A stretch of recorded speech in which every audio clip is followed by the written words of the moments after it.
Papa Duke and Germsy, Usgal, and Eltrian. Thank you guys for being here at the top of the stream. You guys are wonderful. I am alive. Just with this quarantine, man, I don't want to blame it completely on the quarantine, but like, my sleep schedule got ruined. Just absolutely ruined. My days and my nights got completely flipped. I was staying up until like... Great heroes can be found even here, in the mud and rain. 4Poppy is a great freaking hero, dude. A great hero. I was supposed to visit colleges this week, but the quarantine is ruining my plans. If it's any consolation, you're not the only one. I don't want to blame it completely on the quarantine. I don't want to completely blame it on self-isolation. But like, 100%, I've just been feeling a little stir crazy. I'm trying to do my societal duty. I am doing my civic duty. In before, he said duty. So I was staying up until like 6 in the frickin' morning. Later, sometimes like 10 in the morning. You know, then I pass out. And then, you know, a solid 8 hours of sleep. When you fall asleep at 10 o'clock in the morning, is 6 p.m. at night. So I'd wake up at 6 p.m. And it's just like, okay, well, my day's gone. This is cool. This is sick. And I just felt, you know, RIP streams. So I am alive. No. Yeah, I remember that. I remember that name. So that's all. That's all. And like, I don't want to say it's fixed. I didn't sleep. That's not true. Yesterday, I had done the same thing. Is I had stayed up until like 6 in the morning. I tried to stay awake, but I couldn't. I ended up falling asleep at like 7 or 8. Remind yourself that overconfidence is a slow and insidious killer. Eyebrows, you're too freaking confident, man. You're too confident. Thank you for the tier 1 sub, my dude. You're a legend. I had stayed up until like 6 or 7. Passed out for a little bit on the couch. Woke up at midnight. And I've been awake since midnight yesterday. Or like this morning, I guess. Might be a better way of representing it. So, but we just popped an energy drink. And so I'm feeling all sorts of, I've got the chills and the shakes. They're multiplying. And I'm losing control.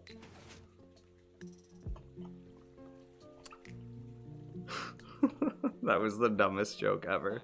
Anyway, so with the energy drink, I hope to get tired tonight at about midnight, which is very reasonable. And then sleeping schedule will be fixed. Until then, we have the wonderful world of Minecraft in front of us. Hello, this is a game. This is a world that I've missed. It continues to operate ever so smoothly. All of our interconnected builds just cleanly working in unison with each other. It's wonderful. I love it so much. Look at this. Oh god, it's so good. So we've got some stuff I think I want to do today. I definitely want to get the other cleric into position. Over here.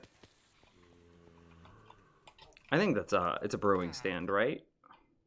It's got to be a brewing stand. I'm going to get the other cleric into position, which means that we're going to be deleting this book stand. Blah, blah. And then we want a brewing stand right there. And we have a zombie here, which we'll use to convert our villagers into zombs. Some zombie villagers. And then we'll push him into position. And then we need to do the same thing with blacksmiths, librarians. We also need to get the sugarcane farm placement figured out. We've got a lot. Miss Taco, how are you doing? How are things in the Ukraine? Did I get that right? I try to remember, man. Why don't you stream in the middle of the night? Nobody would show up for a 2 a.m. stream. Nobody would show up for that. Something I am considering doing, though. Like, if I'm honest with myself here, let me get to work while we talk about this. I've got the WoW itch again. Like, I want to play some World of frickin' Warcraft. And, like, tons of people are playing. Tons of the people in my friend group are playing. Because, you know, they're all non-essential workers that have been quarantined. We should have a box full of... Yeah, this is probably it. Lit. So, like, they're all home. And they're like, yeah, we're going to play some games. So we busted out some, like, Left 4 Dead 2 last night, which was freaking incredible. Wow, this system works so much better. Wow, check it out, dude. I couldn't have gone much smoother. We busted out the Left 4 Dead 2, which is one of my all-time favorite games. And, like, that's freaking awesome. So what I should be doing...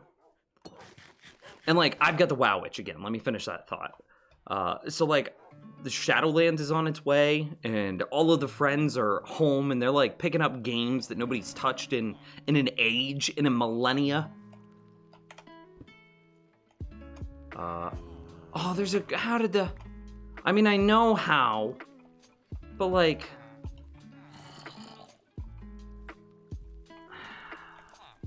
I have to destroy this, which will allow the creeper to walk out.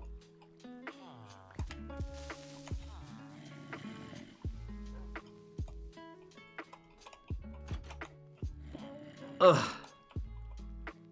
I just have to take a chance here, right? And just hope that my arrow hits the creeper and not the zombie? Eyebrows, you might die here, dude.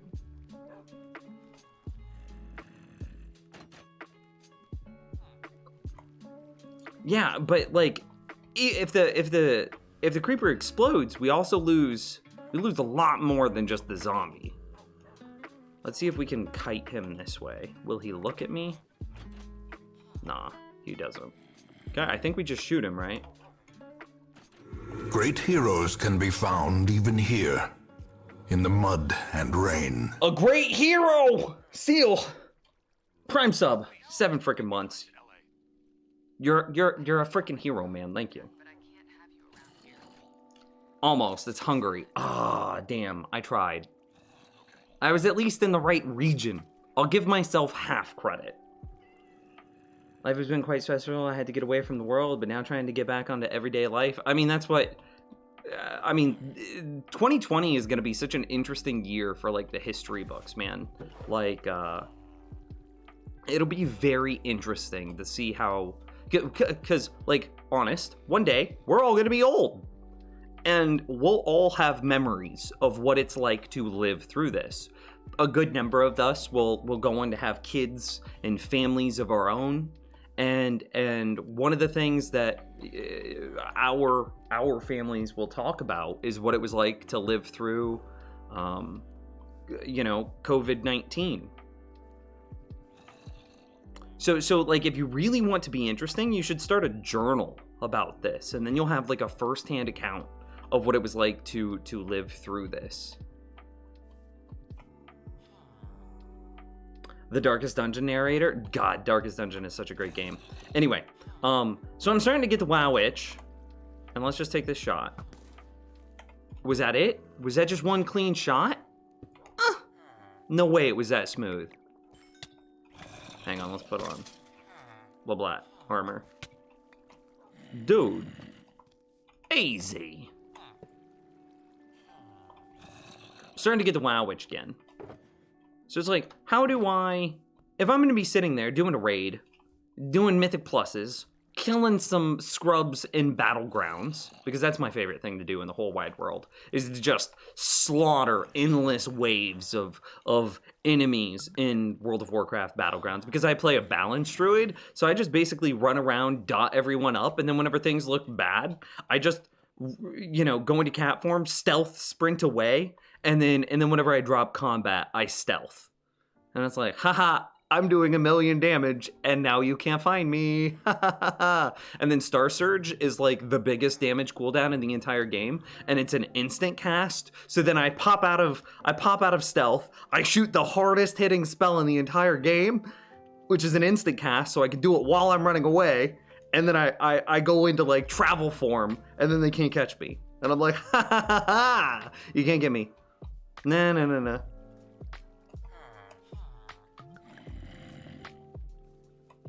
Oh wait, what are the trades that we want from this guy?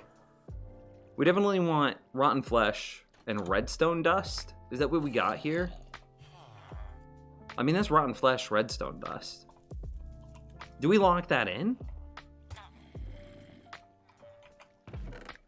I think we lock that in before we swap him.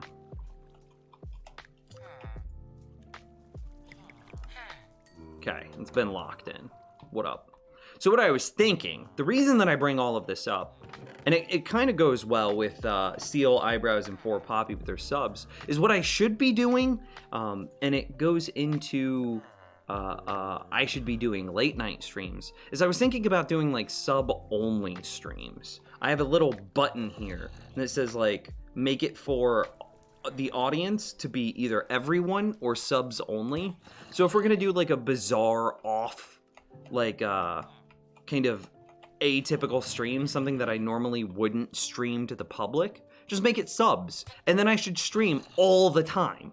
Like if it's going to be something obscure or random, just make it a sub only stream. We're not looking to, you know, being honest, I'm looking to grow. I'm looking to find new people whenever I play Minecraft. But if I'm playing a game that's for, you know, my name is Phil.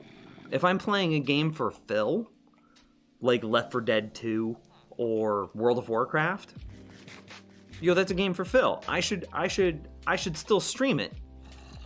Come on, dude. I should still stream it, but to subs. But then if we're playing a game for Nims, then it should be like a public stream. Yeah. And he got converted too. No. Okay, well at least he has armor, so he's not gonna immediately burn.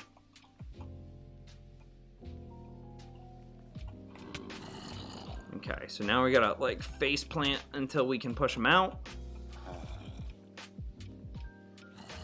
So we need to convert him now, right? And he's got an item, so he's not gonna despawn. You miss playing your paladin? Dude, I don't think that we're gonna... I think that it's like all hands on deck. We're gonna be playing on Emerald Dream. I need a splash potion of weakness. Yo. We're gonna be playing on Emerald Dream. And I can't promise how long we're gonna be playing. Probably through the end of BFA, into the beginning of Shadowlands for sure. But past that, I make no promises. Yo, do I not have any splash potions of weakness? Well, what?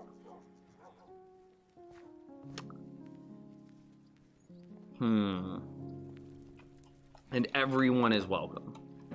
For sure. We're basically gonna have like 2 different groups running. We're gonna have the try-hard group. That's gonna be like all the people that really care and really want to give it 100% effort, and you know, the try-hards, right?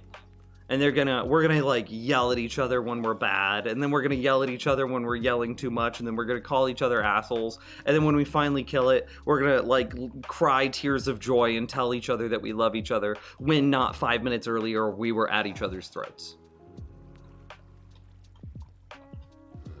That's the tryhards. And then we're gonna have the casuals, which is just like, hey, if it happens, it happens. If it doesn't, it doesn't. That's cool. What about the middle group? I don't think there will be a middle group. I want to be tryharding, but I'm really casual when I'm tryharding. That's fair. Splash potions of weakness. I guess I just need some water bottles.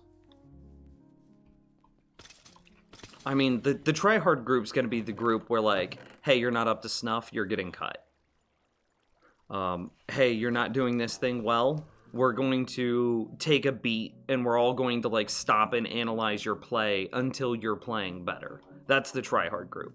Like, whenever I play Overwatch with, I really enjoy, don't tell him I said this, but I really enjoy one particular member. I've told you guys a couple of times that we're kind of new to this friend group, and, like, I've been really getting along well with like, one particular guy in the group. I really enjoy his, like, style of play. And how analytical he is, because you guys, you know me, I'm super analytical. I like to analyze, I like to tear things apart, figure out the systems, figure out how they work, and then figure out how to rebuild them in my own image and make them as, you know, good, powerful, strong as possible. That's what I enjoy doing in video games. And, like, that's literally all my Minecraft world is. I don't know what happened to all my nether wart. It must be in, like, my nether chest. So, like, as an example, whenever we finish, yeah, there it is. Whenever we finish a game of Overwatch together, while we're in queue for the next game, we re-watch the map that we had just played in. Let's see. Actually, it's not nether wart. What am I doing? The splash potions of weakness don't need nether wart. I'm actually insane. It's a fermented spider eye into gunpowder. And so we sit there and we analyze each other's play, and, like, we try to skip the obvious stuff about, like, oh, you could have aimed it better here. But it's like, whenever you use this ability, given this situation, you could have done this better, and then given this economy, you could have positioned yourself in a way that when this happened, you could have done this, and then that would have set us up in this position to be better, and blah, blah, blah, blah, blah. And I really, really enjoy that level of analysis, and, like, that's the guy that's like, I want to raid lead. And it's like, dude, lit, we will raid lead. Or you can raid lead, I will be there, I will support you. Because, like, aim better doesn't really accomplish much. Everybody's gonna try to aim the best they can, right?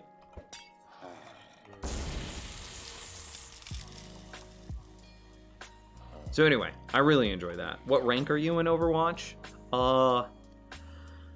This is my first time ever playing competitive. And right now I'm only trying in support, and I'm high gold, low plat. I bounce between, like, 24 to 2500. So, like, I'm not great by any stretch of the imagination. My positioning and my, like, analysis of the game state is pretty good, and, like, I can say that with confidence because I have analyzed, like, 100 of my own games with an objective third party. My positioning is fine, my ult economy is fine. Dude, I don't have the technical skill. Like, if I wanted to flick my mouse and land on this sign, right? Oh, well, that one actually was pretty good. That was pretty good. But, like, my mouse skill, I'm trying to land on this sign, and it's like, it's not that clean. And it's like, if I rotate, so, like, here, let's come a little bit further. Like, I'm in complete, and this is a stationary target, and, like, I'm still struggling. You see how I just drifted, like, all the way over here for a moment? I'm having problems tracking a stationary target in, you know, in this world. I just don't have the physical skill. My mouse tracking is not great. My positioning is fine. My ult economy is fine. My ability economy is fine. My tracking isn't great. And, like, I'm tryharding right now. So I just can't do it.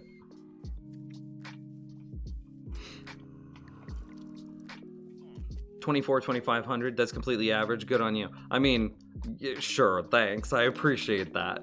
I am as average comes.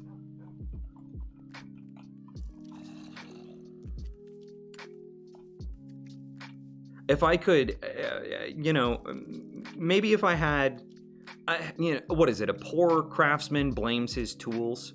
I have a small desk, and like my keyboard is gigantic. Here, I can actually show you. Like, this is how much, mind you, this is gonna be a little bit dirty, but like, I don't even care, dude. I don't even care. We have a webcam here. I'm gonna pull the webcam a little bit. It's gonna pop up on screen. You might see my hairy legs for a moment. That was the wrong button. Let's see, maybe it's this one. Hey, look at that. Okay, so we have a webcam. The green screen's turned on right now, so it's gonna be a little bit, yeah, you can see how messy. Look it up. There's my water bottle. I was cleaning my keyboard with isopropyl alcohol. Anyway, so like, desk. Look at how small of a space I have for my mouse here. I have a desk-wide mouse pad, but this keyboard is actually gigantic.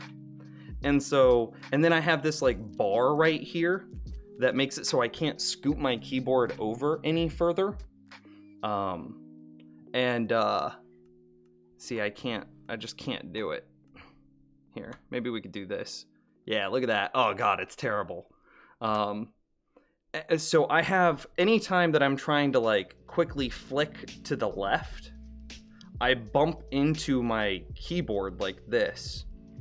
And like, I can only track something so far to the left before I have to pick up my mouse and move it. Additionally, my armrest sits like here, right? And then I have to like scoop my arm in order to rest on WASD, right? My hand naturally wants to sit over here because that's in line with my armrest, but I can't scoop my keyboard over anymore because I have my macro keys on this far side over here. And so my WASD is here. So like, I have to sit with like my arm kind of like at this odd angle. I'm wearing a Twitch shirt, by the way. At this odd angle, and it just doesn't work very well. So a poor craftsman blames his tools, but for real, if I had a slightly bigger desk or maybe a slightly smaller keyboard, I think that I would do a little bit better with my tracking. I would be able to reduce my mouse sensitivity, and then by reducing my mouse sensitivity, I'd be able to rely more on the elbow pivot instead of my wrist pivot. And the elbow pivot has a lot more control for tracking. So I think that I need to slow down my sense, and I think that that would help me. But if I slow down my sense, then I need more desk space, and I just currently don't have the desk space. So again, a poor craftsman blames his tools, but I'm gonna blame my tools here, and that's just me being a poor craftsman. And Miss Taco redeemed hydrate. Probably sounded way meaner than I intended. Yeah, well, yeah. I took it as an indifferent statement to a mild compliment. That's how I felt. That's what I received.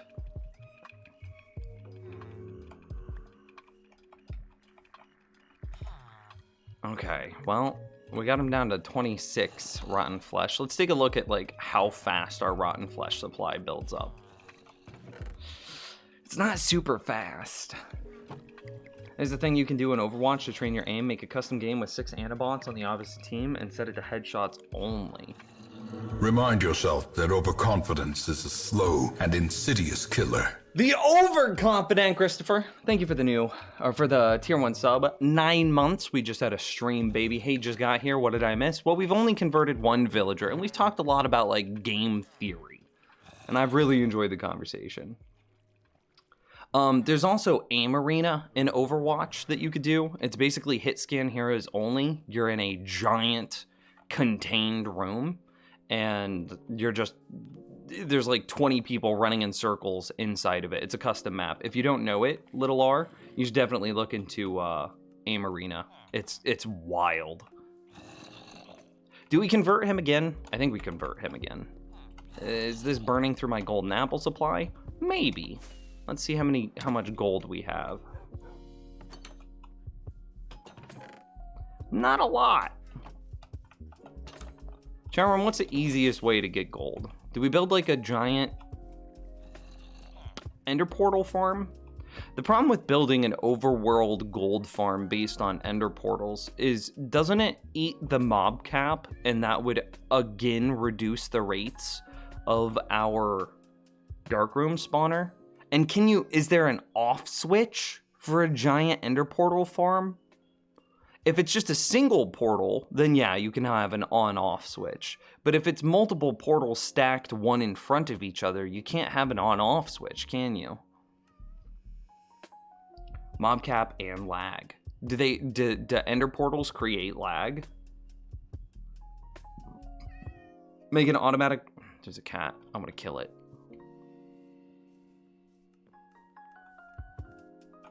I don't see it. I'm gonna murder it in its face. I don't see it. It's fine. I mean, we could make a donut farm on top of the nether. The problem I have with like donut farms, and the thing that I really want this world to do is I want everything to work from that AFK room.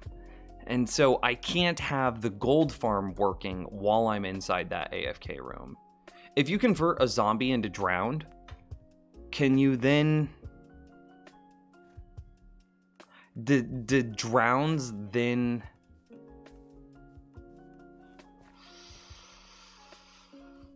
Can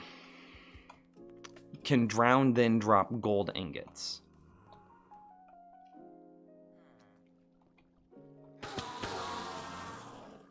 I don't know, man. I don't know. Okay, I do think that we convert this guy over.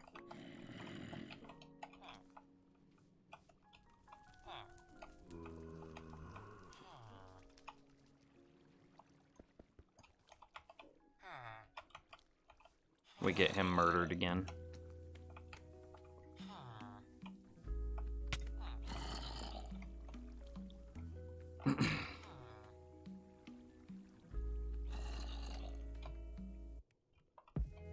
Razor Naga Trinity, it has 3 detachable plates, different buttons, setups. That's kind of lit.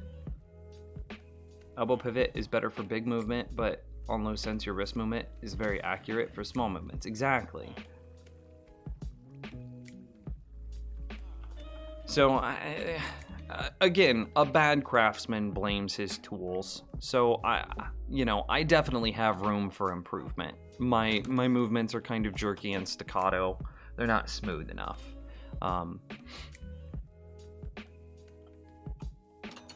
But a part of that is limited by my environment. But, I could still do better.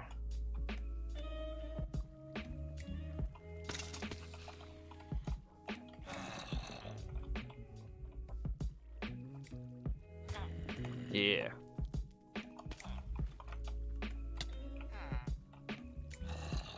Hurt him again. Miss Taco asked way earlier how we were doing. I'm doing fan-frickatastic, man. Again, the quarantine's got me feeling a little stir-crazy.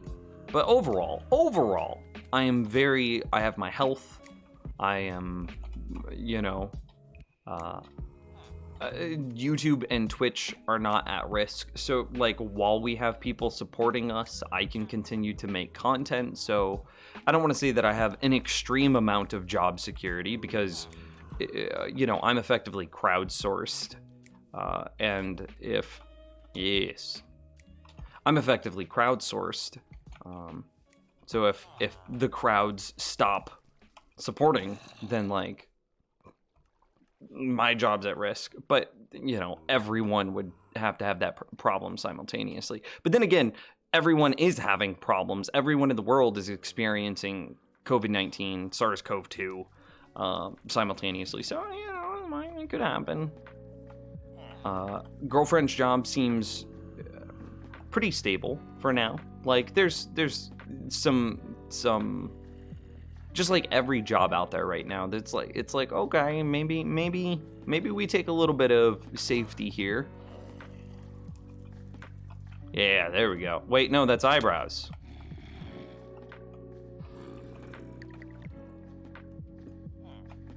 That's not what we wanted. Eyebrows, you were not supposed to get into the minecart. I'm disappointed in you, bud. Okay, how do we get just the new guy? There we go. Okay. Let's go ahead and swap over to the diamond chest piece because we like to run our face into zombies.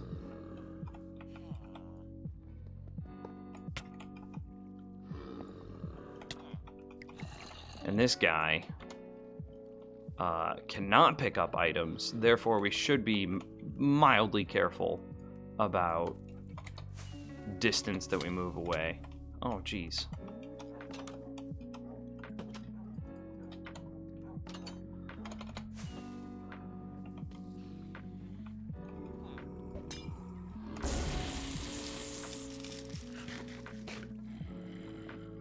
The best is to use low sense, arm for big movement, wrist for small corrections, but based on your setup, it seems wrist is the easiest. Yeah. Hopefully, I would like to get into woodworking, which is where, you know, the phrase a poor craftsman blames his tools. That's where I learned it from. I want to learn woodworking. I like building. I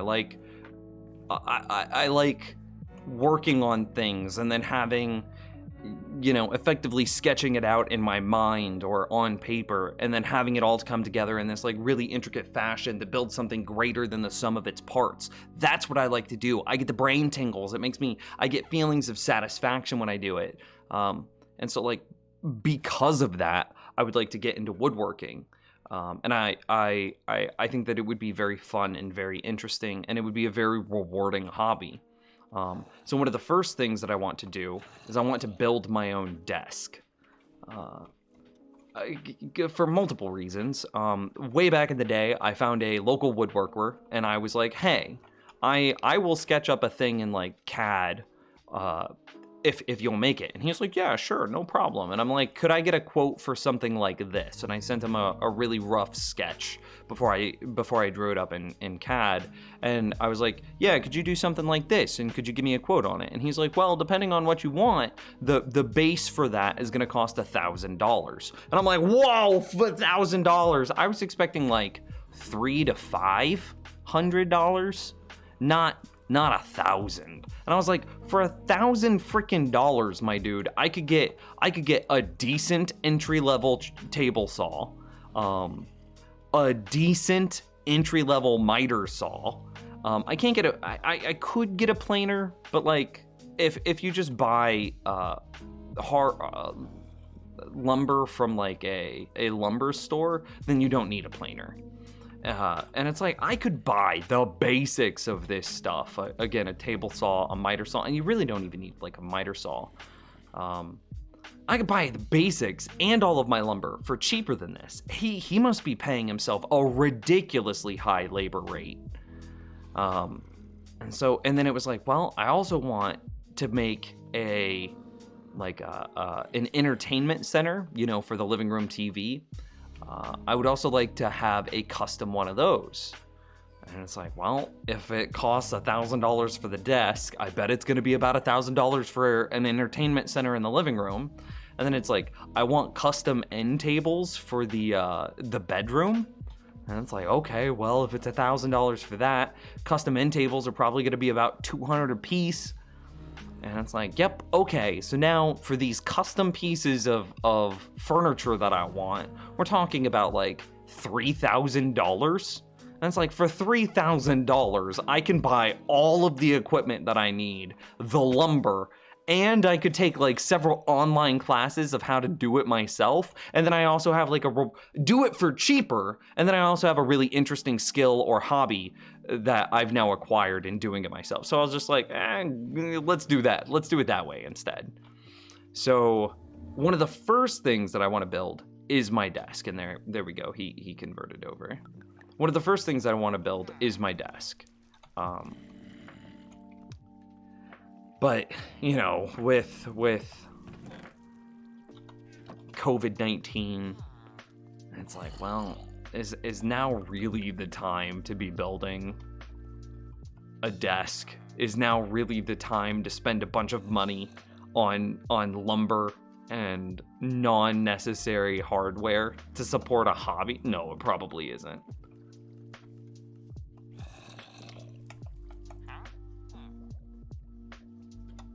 So it's kind of shelved for now. Come on. That was strange. Right as I pulled them out, some new ones got added in, and it kind of spooked me. Do we want to go this guy down one more time? We have one more weakness. We have one more golden apple. We 100% could. And then we'd be able to move him into position, and everything would be right in the world. Yeah, let's convert him down one more again. How many trades? Probably 16. Yep, 16. Update. I'm fan-freaking-tastic. Thanks, man. Gold. Is that about the same?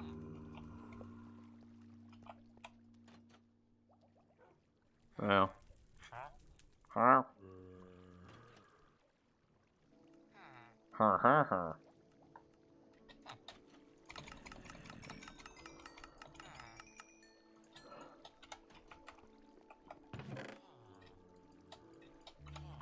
So yeah, updating my desk would probably be the number one thing that I want to do, as soon as time and, you know, spare income allows.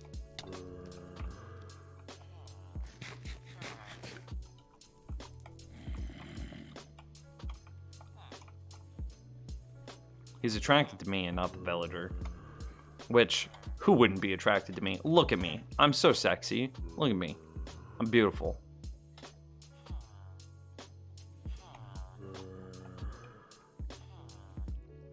What are you making it out of? I don't think I would do any fancy... I don't think I'd do any exotic woods. I'd probably just make it out of pine.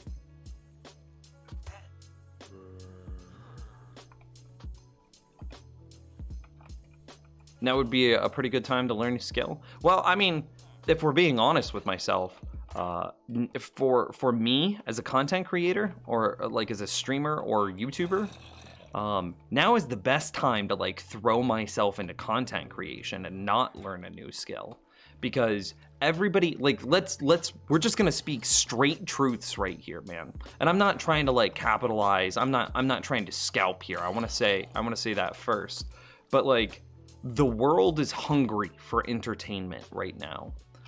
Everybody is stuck at home. A large number of people have been, especially low cost to free entertainment.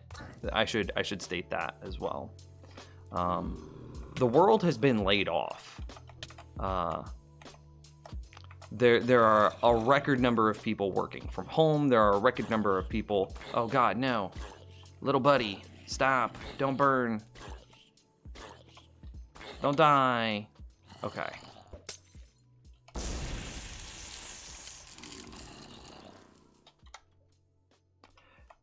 Now is the time for content creation.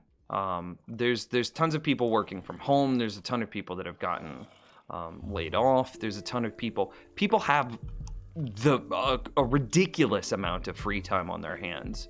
So if you wanted to get into content creation, if you wanted to be a YouTuber, if you wanted to be a streamer, if you already are a YouTuber or streamer, now's the time, man. Now's the time. You should be making content because there are more eyes available. There are more people available to see that content than like ever before.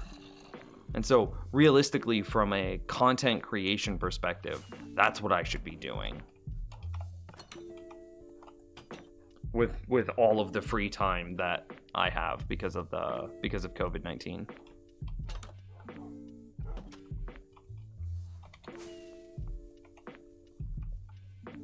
Hey, just asking, but what have you been up to for the last week? Throwing my sleeping schedule into the most wild and out of whack state that it's ever been in my entire life.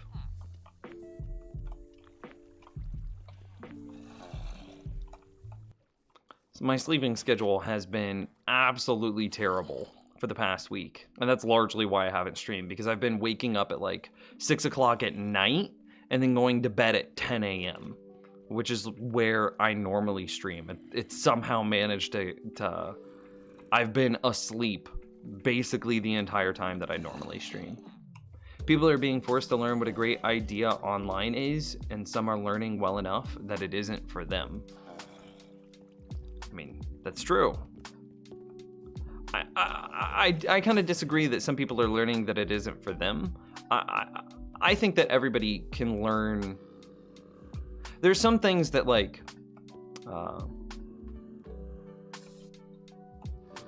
I don't know, trying to teach grandparents how to use a computer and how to use a phone. It's just a generation, it's a language that they don't speak.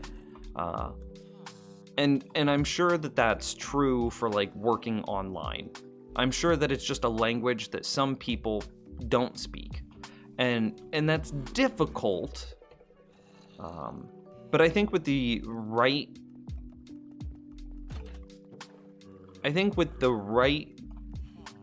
philosophy, that most people can learn to speak that language. I recently, actually immediately before the stream, I watched the my wife played video games for the first time ever YouTube videos, and there was one specifically dedicated to Minecraft, which is what I was interested in, and we're just waiting for this zombie villager to convert right now. You know, there are some things that we just take for granted, right? Like, what are these hearts here at the bottom of my screen? What are those? Well, everybody in chat room speaks video game language, and we all know that that's representative of my health, right? But imagine that you don't speak video game language. Like, if the UI is unknown to you, do you know what hearts mean? Really?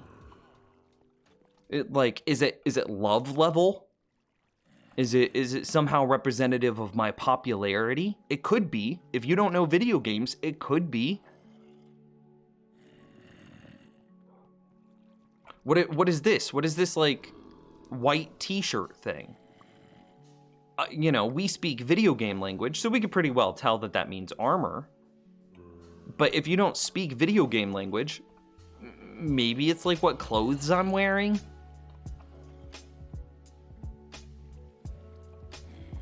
You know, the list goes on and on and on.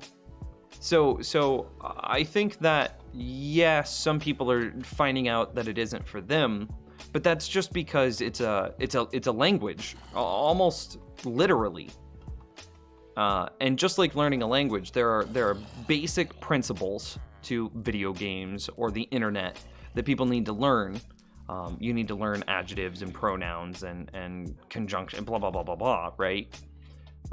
I was not good at English in school, so forgive me, English majors. But you need to learn core rules to every language, the internet and video games included. And some people are just wired differently and more and less capable at learning languages. Yeah, I think that's fine. I think we're happy with him right there. Let's get him out.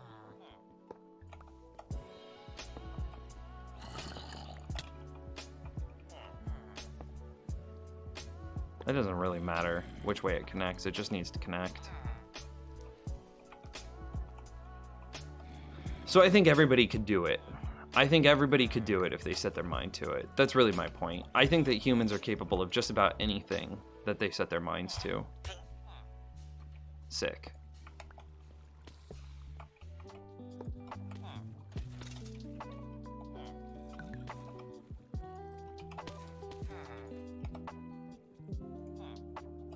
Okay, how do I destroy that? Did that do it? Yeah. Works for me, dude.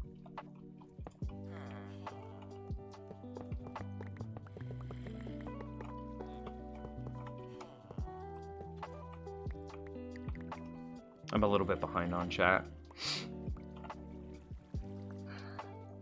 Rasputin. Yep, that was the videos I just watched. I'll post them in the YouTube channel and Discord after the stream if you guys want to check them out. It was interesting. So the concept of those videos is dude's playing video games. His wife watches casually. She does not play games. and never has. Finally, she's like, hey, I want to play the cute game with the ghost. And it's Hollow Knight, which is a very fast-paced platformer. Yo, fast-paced platformers are not a good game for somebody that's never played video games before. Those are super challenging, even to like people well-versed in video games. So every basic jump was a insurmountable challenge to her. She was struggling to get through even the basic tutorial levels. And to then even think about progressing through the game was, you know, that was her Everest. I mean, the tutorials were her Everest.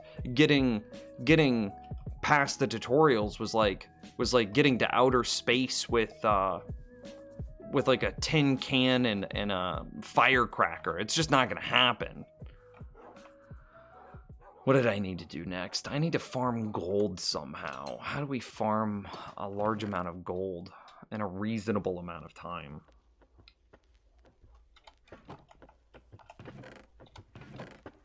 So it was a very interesting series for that reason. Because it really looked at like the language of video games and how they communicate their goals and objectives to us, and things that people like us, the people in chat room now, we just know because we speak the language, whereas somebody that doesn't speak the language of video games would be just totally lost on.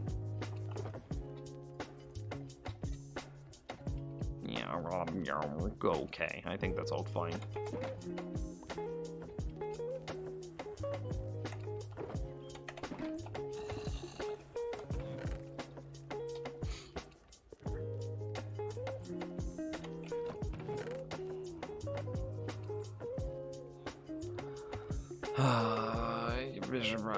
I don't even know. I don't even care right now. What up, Nims? I started watching you 8 years ago when you created Nimbus. Dude, what's up? Haven't been around for a few years, but glad to see you're still streaming. So, well, thanks for stopping by, man. I'm around a little bit. We've been here playing hardcore for a minute now. This is it's a different world. I just totally, aesthetics have been totally foregone. I have foregoed. What is the active tense of forego? Because that's what I did. Aesthetics. This is just pure function, this world. If there's any sort of aesthetic, I assure you, it was purely coincidental. Foregone. Remember what I talked about, like, not being good at English in school?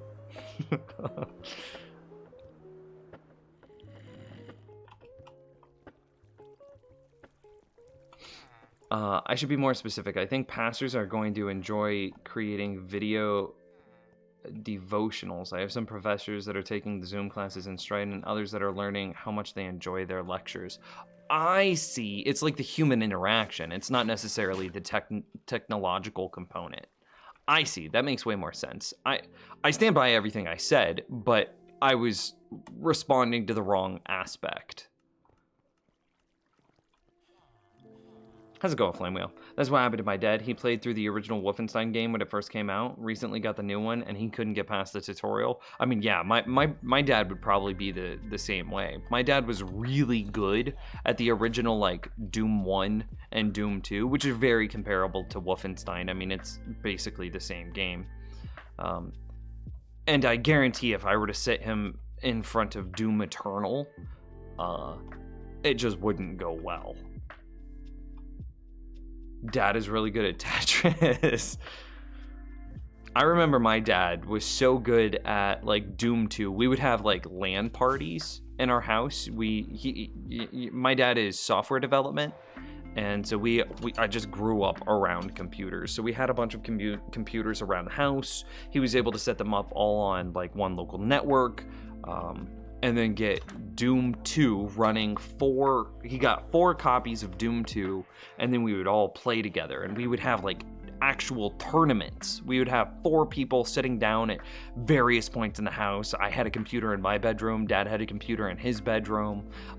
There's a computer like in the dining room, and then there was also like a computer in my brother's room or something like that, right? And so the 4 computers all wired together on the same LAN, on the same network, and we would just go, and it would be like 2v2, and my dad would always win. And I remember one time, again, this is Doom 2, so this is like, like 2002, maybe? 2003? I'm guesstimating, my years might be off a little bit. I'm trying to think about how old my brother would have been. My brother would have been like 8 to 10, which probably puts this like 2003 to 2005 would be my guess. Yeah, that about makes sense. Maybe a little bit earlier, 2002 to 2005, somewhere in there. And I remember like it was my brother, myself, and my uncle 3v1, and we still couldn't beat my dad in Doom 2. He was so good at it. But like, that's kind of like a proto shooter. It was shooters. It was one of the first like 3D-esque shooters out there. There still wasn't any verticality to it. I mean, the maps were physically had verticality, but there was no aiming up and down. Your cursor was in a locked position. You could spin, but your cursor was fixed forever on the horizon. If there was an enemy above you, you just like, I don't know, say I wanted to shoot at this cloud right here, right? I would aim at the horizon, and then I would shoot, and the game would automatically cause my bullets to go up towards the cloud. It was wild. It was wild time, chat room. And so it was kind of like the shooter that spawned all shooters. But if I were to put him in front of anything from Fortnite to Halo to Doom Eternal to... No, there's no way. There's absolutely no way he'd be able to do it. He would probably have a good grasp of the controls. He'd probably understand WASD pretty well. I think that would be like riding a bike to him. He'd get over the WASD pretty quickly. I think he'd be able to spin the mouse all right, but I have a feeling that a lot of times he'd be walking like this and trying to shoot at enemies looking down or too high.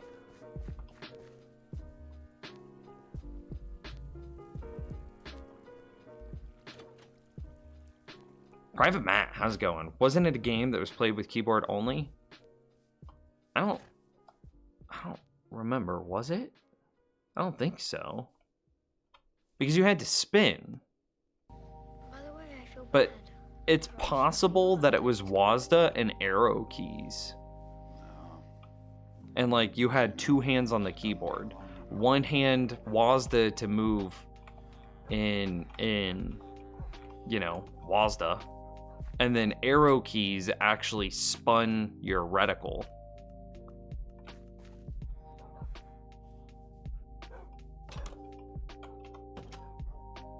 Maybe, dude, again, it was so long ago. We're now talking like, again, 2003 to 2005, which is 17 years ago. I don't fucking remember. What's the quickest way of getting gold in like a bulk supply?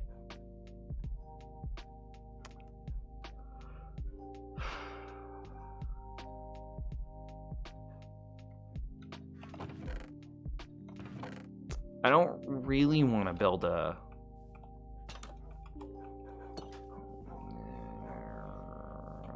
Let's...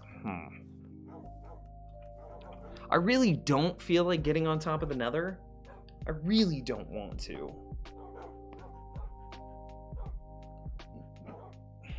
But I also need gold, especially if we're going to continue to convert villagers. Go to a mesa biome? How does a mesa biome have more gold?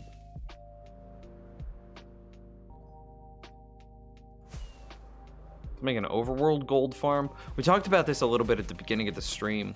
The problem with an overworld gold farm, to my knowledge, there are 2 ways of doing it, and one of the ways is a little derivative. So we'll handle the first one first. Yeah, that makes sense. The first way that you could make an overworld gold farm is nether portals. There's a lot of problems with making a nether portal gold farm. The first problem is it's going to consume mob cap, which will slow down the rates of our darkroom mob farm. And we really don't want to do that because so much of our base is derivative of the darkroom mob farm. I need to keep up my supply of ender pearls, which comes from the darkroom mob farm. I would really like to keep up with like a supply of redstone from the darkroom mob farm. Rotten flesh gives us emeralds, which come from the darkroom mob farm. And the glass bottles, which then turn into honey bottles, comes from the darkroom mob farm. Additionally, we could sell the glass bottles to the clerics for 1 glass bottle to 1 emerald, and then, right, you get it. And it's like, so I really don't want to reduce the rates of the darkroom mob farm as much as I can. I want to avoid that as much as I can, rather. Additionally, nether portals are laggy. They create lag, and this should be running at 100 FPS right here. That's what I believe I have my max frame rate set to 100, and we're not even at that, which means that my computer already can't keep up with what we're doing to this world. So I really need to be lag conscientious as we continue to expand. Throwing in a few thousand blocks of nether portal isn't going to be great. Well, then you say, well, Nims, you could shut them on and off. Not to build it in bulk. To get decent rates, you really need to build like them layered on top of each other, in which case you can't have dispensers in between those layers. So there is no real way of making an on-off switch for nether portal based gold farms. Okay, so the other way. So if we've ruled that one out, the other way is some sort of drowned base gold farm. I'm not super familiar with drowned spawning rules, but it still runs into the same issue of I really don't want it to consume the mob cap here.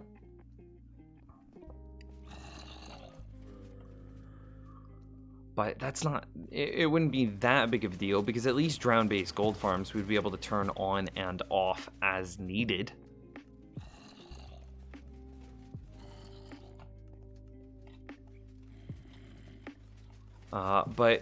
Like, if you convert zombies into drowned, do converted drowns still drop gold?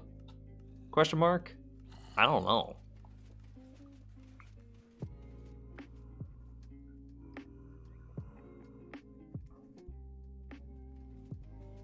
How good are drowned farms for gold? You know, I'm not super familiar with drowned, so I honestly have no idea. I know that they drop gold, and I know that they drop ingots as a rare drop, and gold nuggets as a regular drop. Which also says that us killing the drowned is better rates than...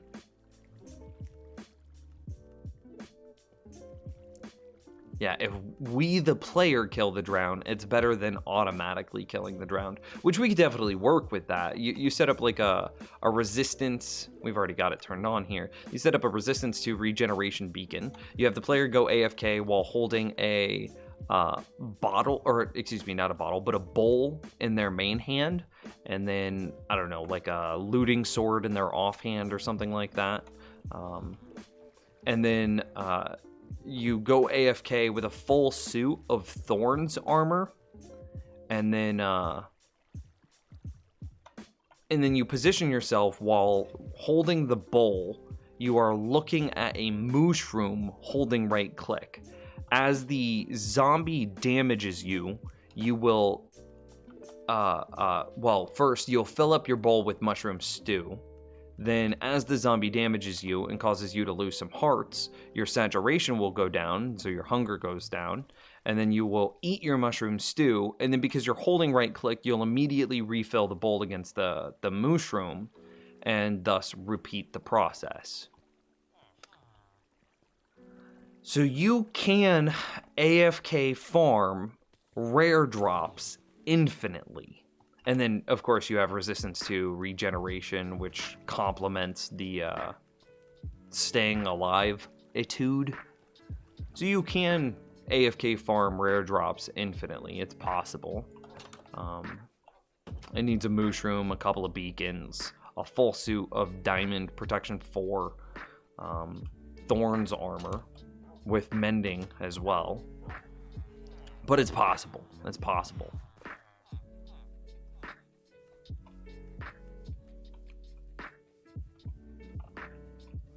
But like that sounds like a lot of effort, and it's risky still, because like if your calculations off, or let's say you get a bunch of zombies that just spawn with swords over and over, then you're just going to take a buttload of damage and you're AFK. You have no way of mitigating that. You just have to hope that your resistance to regeneration, eating your mushroom stew, is enough to keep you alive.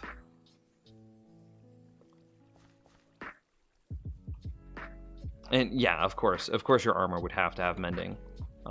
Hopefully the experience that's dropped by the zombies would be enough to repair that mending too. It's found more commonly in the mesa biome than any other biome. I don't want to work for it though. I mean, do I just have to make a donut farm in the Nether? Is that just one of the things that I have to concede? The other reason that I don't want to do it is because we're going to reset our Nether in 1.16. I don't want to make like this giant freaking, I don't want to spend 3 or 4 hours making a donut in the Nether just to delete it in, a month when 1.16 comes out. Drown don't have nugget drops according to the wiki. Oh, they don't. Okay, wow. Today I learned. Converted drop gold, but not tridents or nautilus shells. So we could find a zombie spawner, convert them into drowned, and then rare drop farm them. That would work conceptually.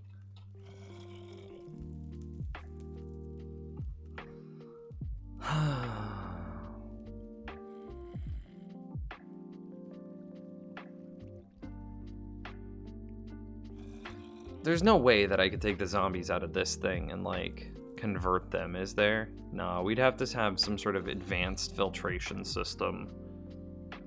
And I just don't think that that's... It's absolutely possible. I just don't think that it's reasonable.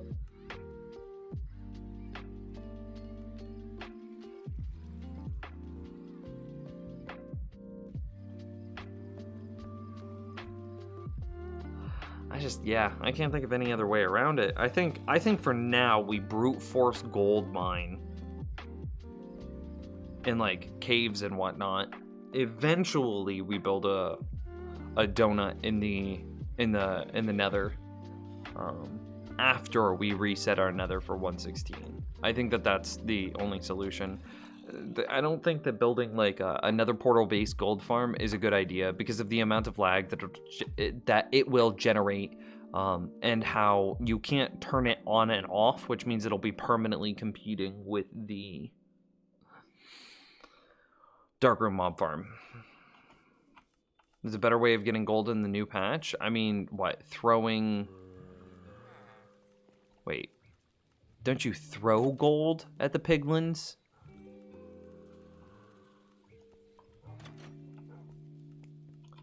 It's not that much work. There's so much gold in the mesa. We haven't found a mesa in this world. It's kind of it's part of the issue.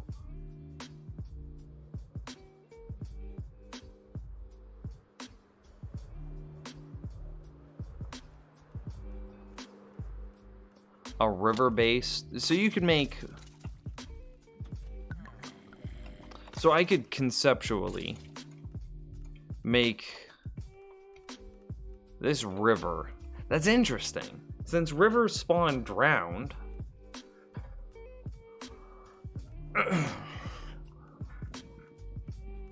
does that mean that this river is competing with my Darkroom farm for mobs?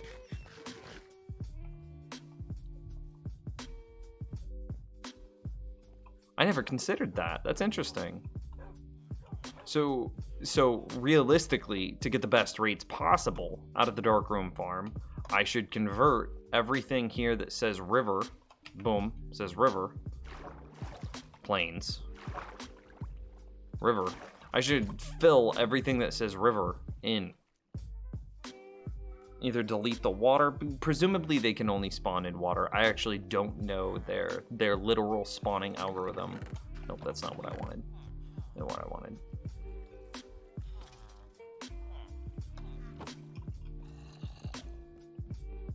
Let's take a beacon.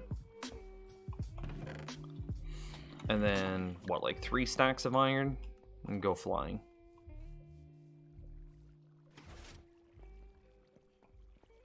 I wish that I could see.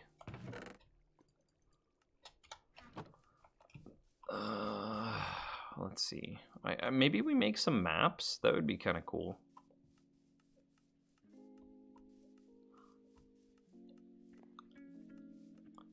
How do you scale? The maps start super scaled in, or did they start super scaled out? I don't remember. Let's get some paper. Not a whole lot of paper. Gareth, how's it going, man?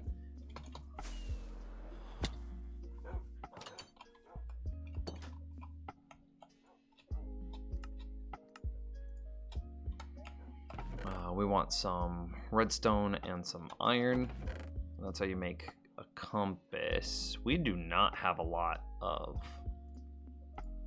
either of those resources.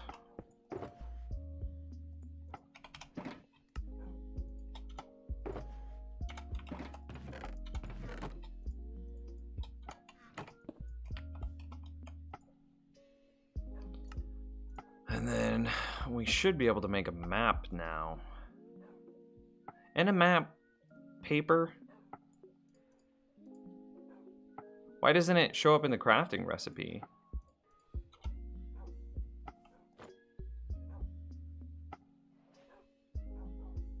Okay. And you zoom it out, I think, by doing this.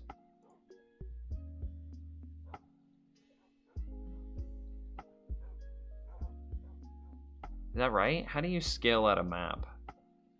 Add paper to a map to scale out, shears to scale in.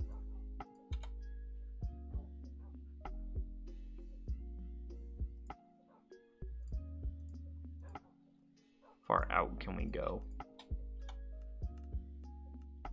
Sick. Can we go again?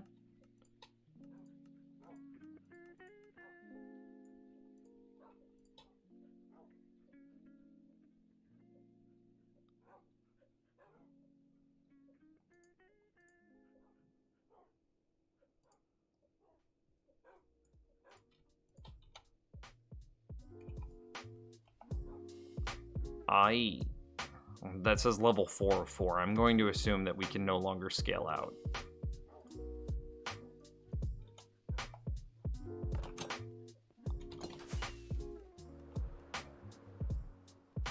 All right, well, let's fill in this map.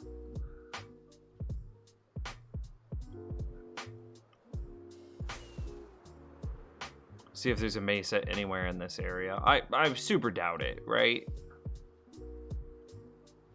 Use a cartography table. I've never used a cartography table. What makes them better at scaling maps? Less paper?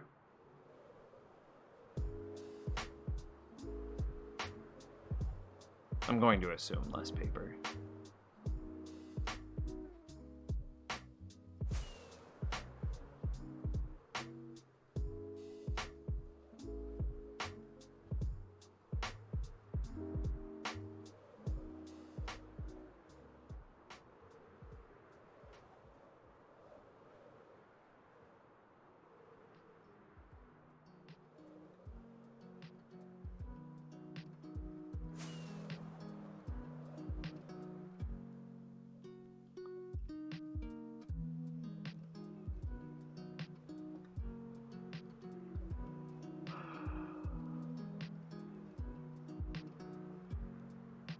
I don't think we've been this far out yet. I have no idea what's going over. Oh yeah, definitely haven't been over here.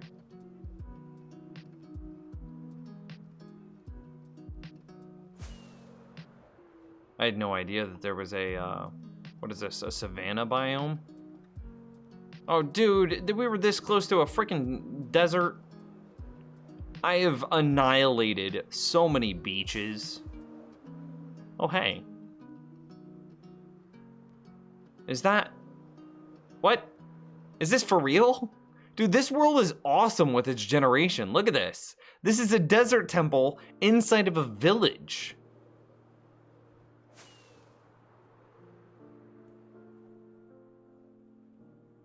That's actually sick. Yeah, splat a little bit.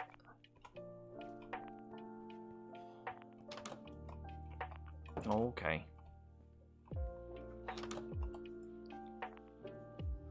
That is so rare. We also got a ocean ruins inside of a village as well.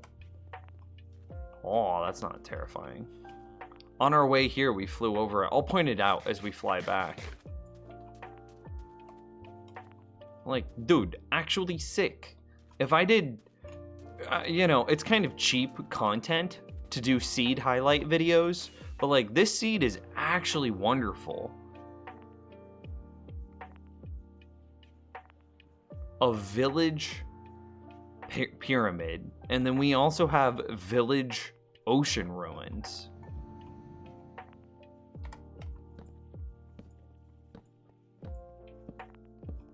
Try not to blow myself up here. I think it's this point that you dig down. Oh lord. I forgot that my pickaxe was insane.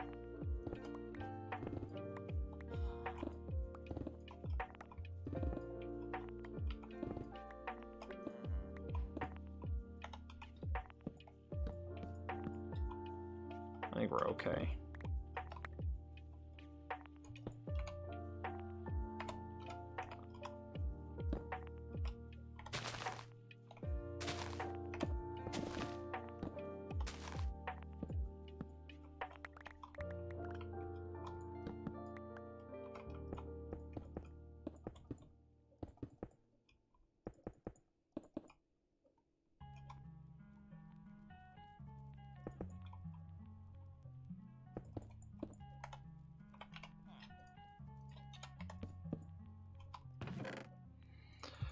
Well, that's one way to find gold.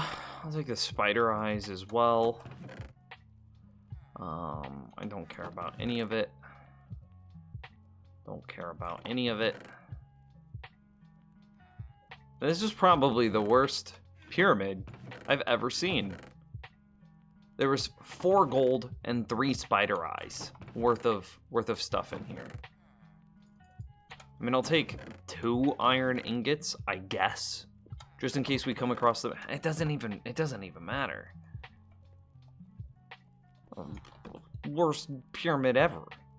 Anyway, as I was saying, it's kind of cheap content, but if I was into doing seed reviews, I think that this would be a really interesting seed to highlight, or like seed highlight videos, whatever the hell you want to call them, because a village pyramid is pretty sick.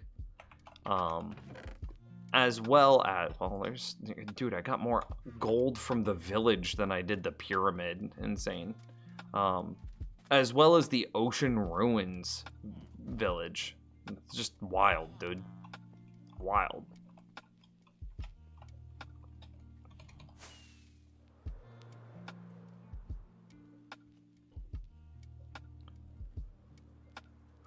I think we came from this direction.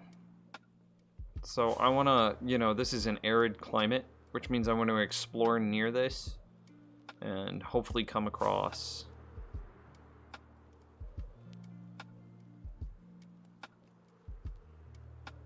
What is that? Is that a boat?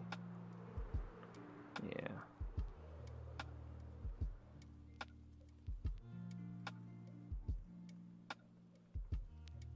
Oh, it was almost the most gentle of landing ever, but then it wasn't. Saddles and horse armor are real loot? Nah, no way. Buried treasure. Okay. Take the paper because why not?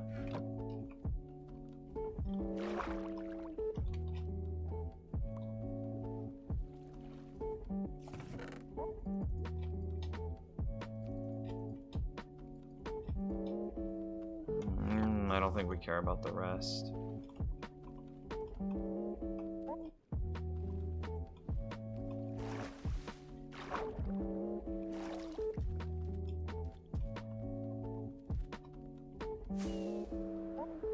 Wait, what was that? Was that like just a cave?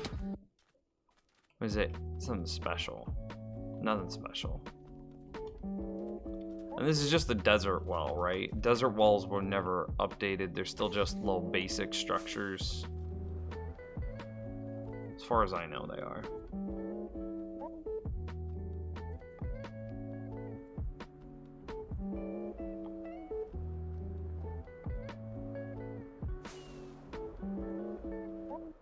If there was to be a mesa, this would be where I'd guess a mesa would be.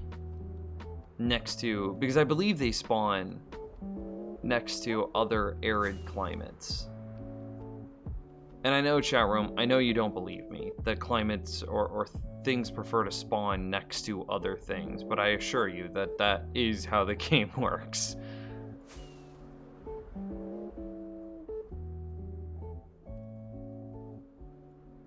There's another desert temple. Like a hole taken out of it.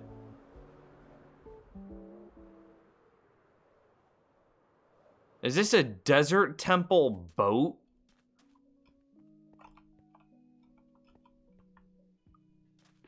No way. Is this a desert temple boat?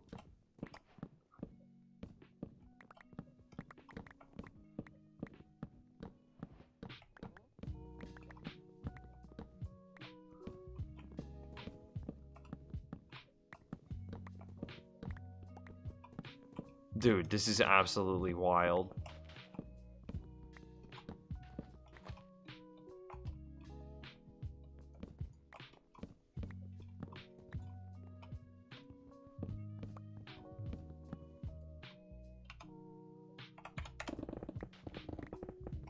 %, that this is a desert temple that overlapped, like a desert pyramid that overlapped with a boat. This seed is wild, dude. Structures are generating on top of and inside of each other all the time. This is the third one I've seen in this world. This is just insane to me. Wow. We also need to look at that buried treasure map. Yeah, just making sure I didn't drop any of those. Gold nuggets. Sure, I'll take those. This is wild.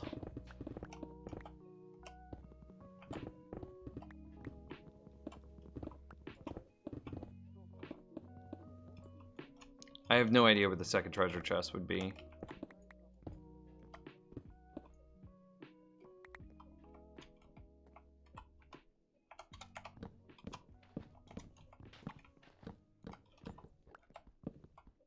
And like, it's really hard to determine what the shape of this boat would be naturally to determine where it should have spawned. Because, I mean, every void, every air block that should have spawned is filled with sandstone. It's like, I have no idea.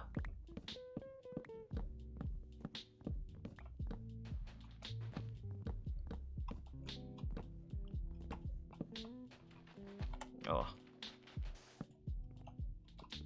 Well, there's a door. A trap door, not a door.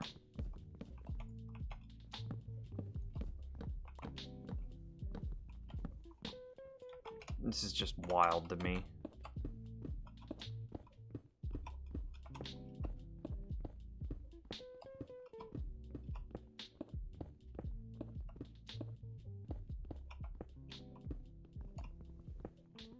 Yeah, I have no idea what the structure should be. It looked like an upside down boat.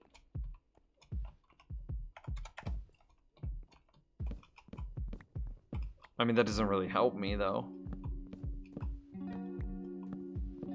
Oh my gosh. Yep, there it is.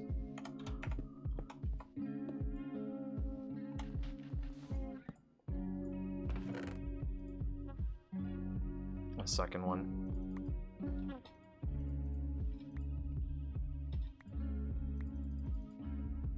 Let's compare these. Okay. Same spot. No, these are different treasure maps. Oh my god. Okay. I think we finished exploring this desert pyramid now. And then we have 2 different treasure maps to go explore. This is wild, dude.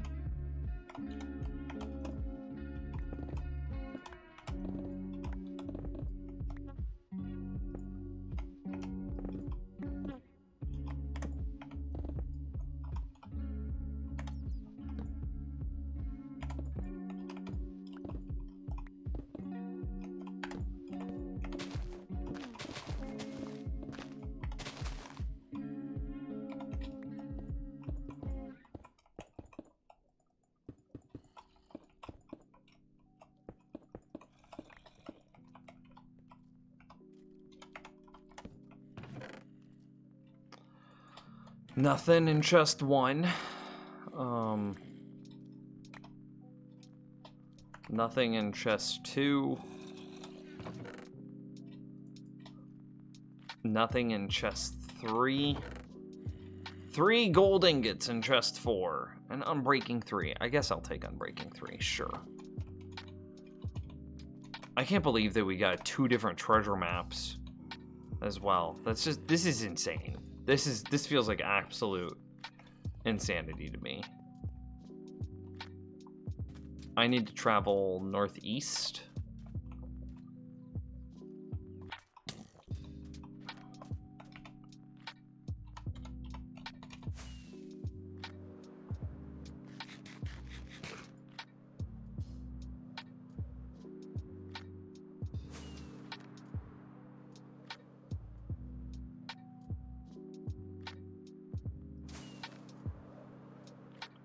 Shouldn't leave home on an exploration mission with half your inventory full of random materials.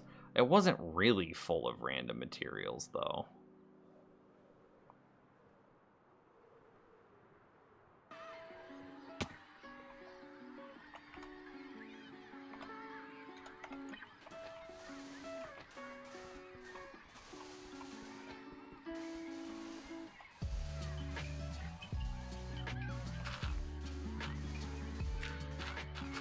Not when I left home, at least.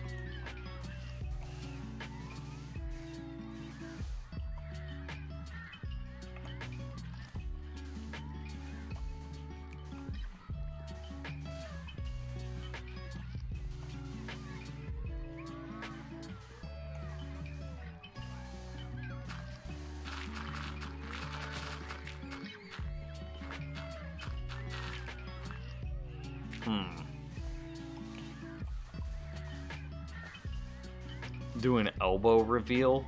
Are you some sort of elbow fetishist?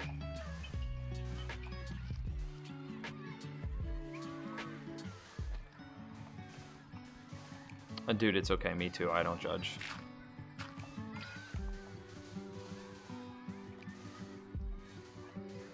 What? Hello?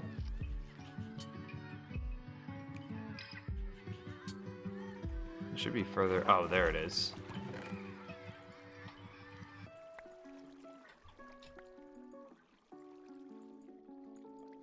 Do we care about Heart of the Seas? Probably. Put that one up. Pull this one out. Next map, northeast.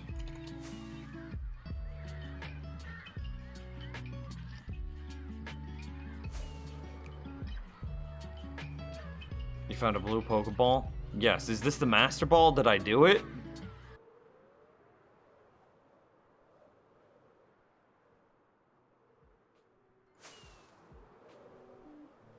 Oof, this one's like in kind of a bizarre spot.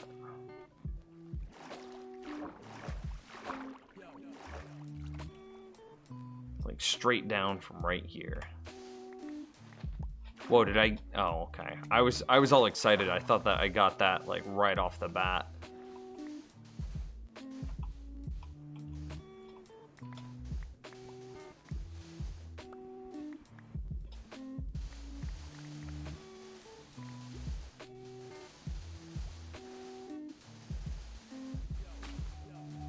Oh, hey.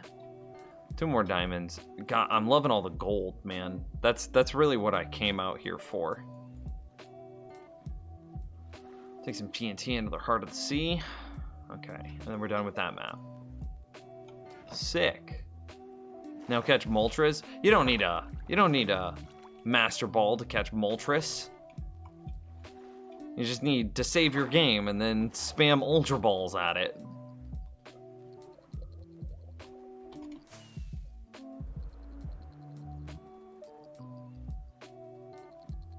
I've lost all bearings. I don't know which part of the desert I've explored now.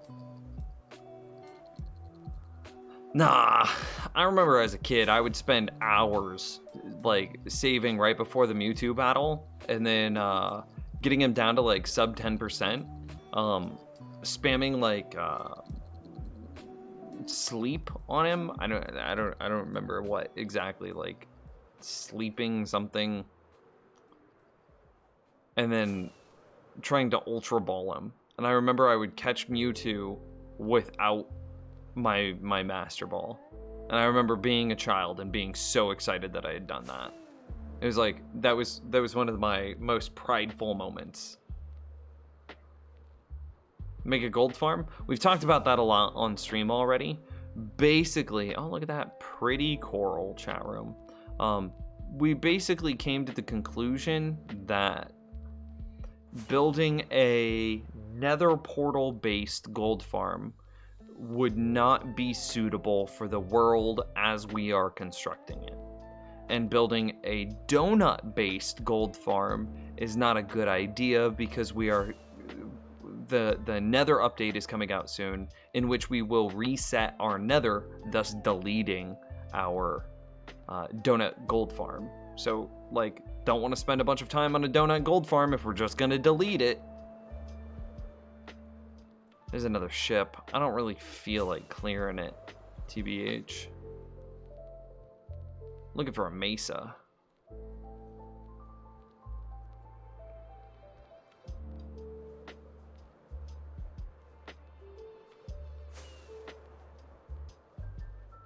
Do we get things to spawn inside of each other here?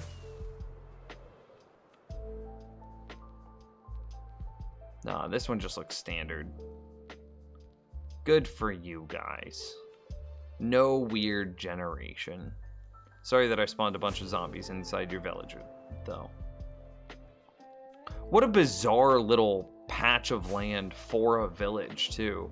Like, it's literally desert on all sides, and then there's just this, one little plains biome, and then, boom, the plains got a village. That seems so strange to me. Anybody else feel the same way? Or am I just a ridiculous human being?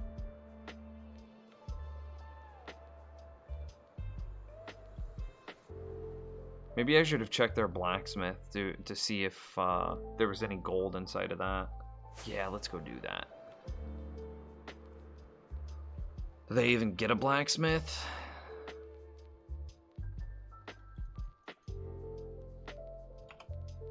I want to check my elytra. That is not a blacksmith.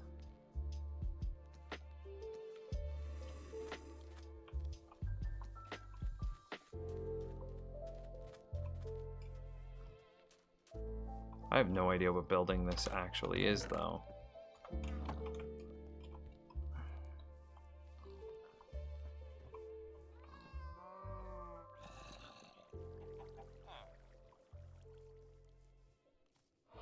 Well, that guy got converted. It's probably my fault. I see no blacksmith. Okay, we out.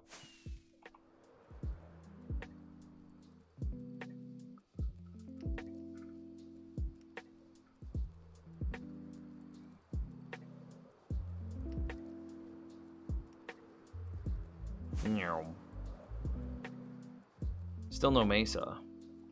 I probably should have brought along another map, so that way we could mark where the mesa was.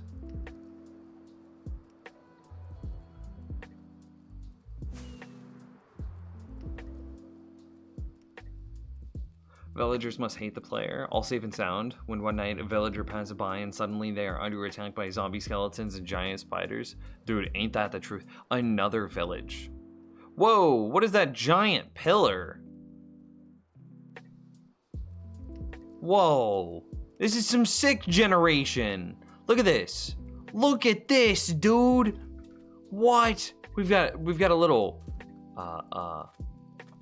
desert village with a desert temple and then some sick, this is not an amplified seed. Okay, we're definitely gonna go explore that, but first I want to see if there's any. I saw the blacksmith and I want to raid it. Nothing good. Y'all can keep your iron.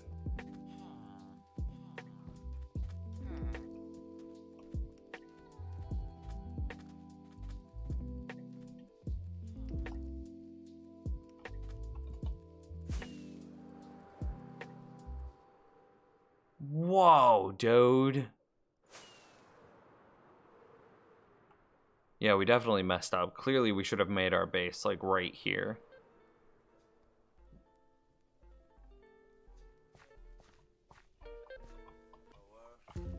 What is this?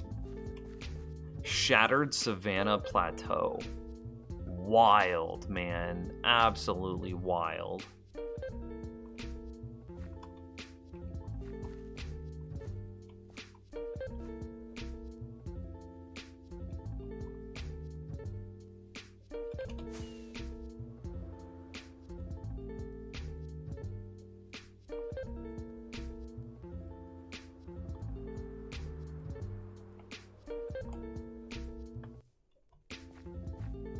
I mean, it looks like it goes up to about 180, which is just insane for natural generation.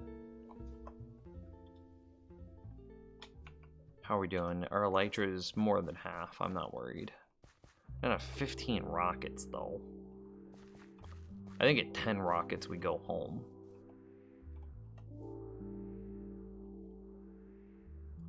There's another village. Look at this. I don't know if we could see it, but here, maybe if we... There should be a village, yeah, right there. I don't know if you guys can see that.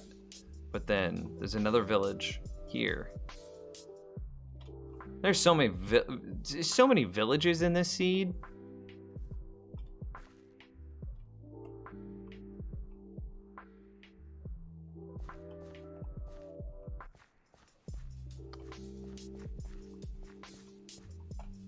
Yeah, my frame rate does not like this. Sub 30.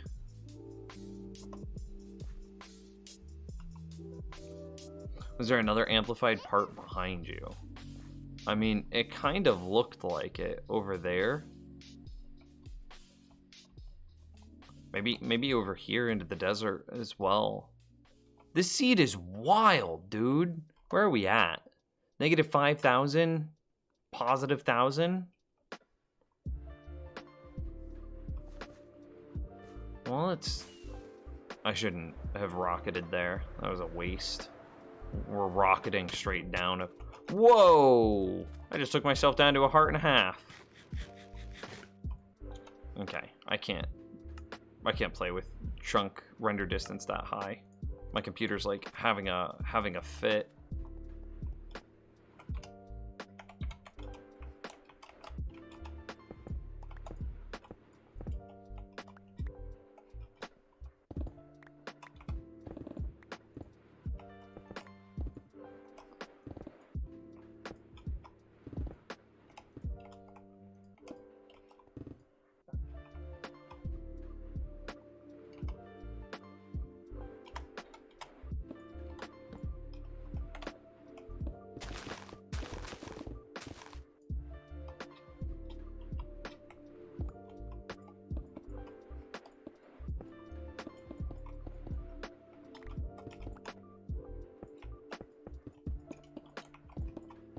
It bothers me knowing that there's a void under there. I don't know why, but it does. A golden apple is kind of nice because that's basically what we're using the gold for. Garbage, garbage, garbage. Really? I mean, sure.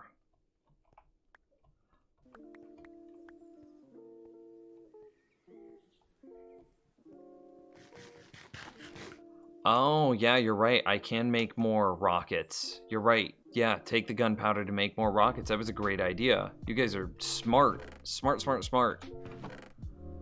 Gunpowder. What do we drop? I don't need dark oak fences. Clever, because somehow I have paper.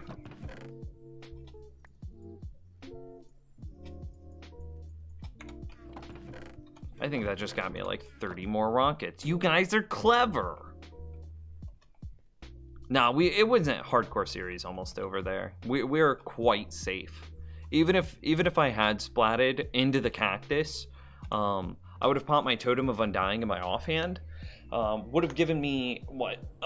Absorption 4, regen, fire protection, blah blah blah blah blah. But Absorption 4 would have protected me against the second tick from the cactus, and then I do carry 2 Totems of Undying, so if this one popped, I would immediately like get myself safe while I'm under the effect of the first totem, and then I would equip my second totem and then get home.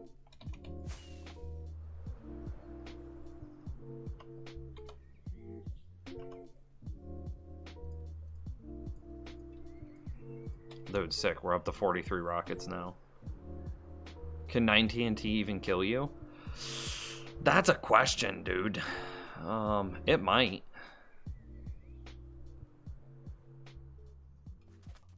It depends if they all go off simultaneously, like in the exact same tick, or if they are delayed slightly. If they're delayed even slightly, oh yeah, I bet we die.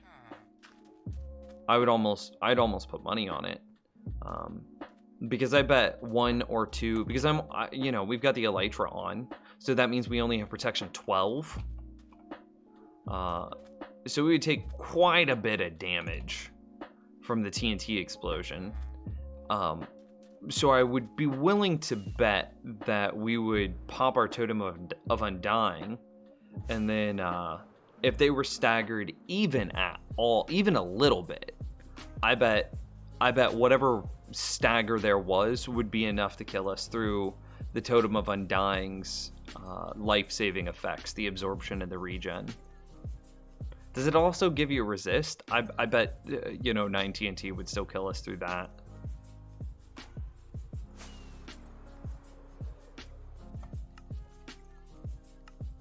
Let's try it.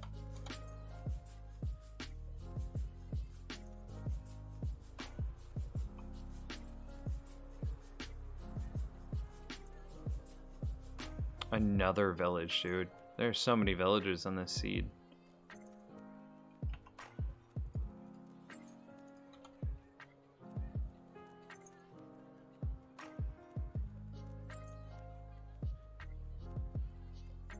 A blacksmith? I think that's a blacksmith. Sleep. Nope.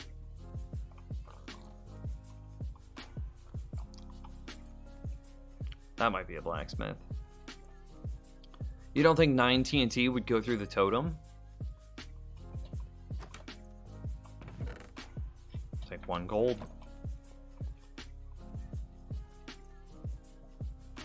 Alright, well at this point, I think we start the double back. Even this generation is just wild.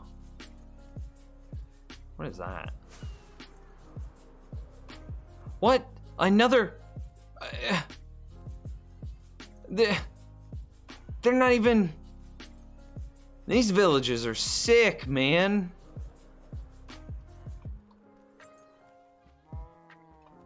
This has got to be my favorite village. These are cool. I like how they're built on stilts. Oh, hey. Oh, hey. The empty map stack. Yeah, I'll take some empty maps.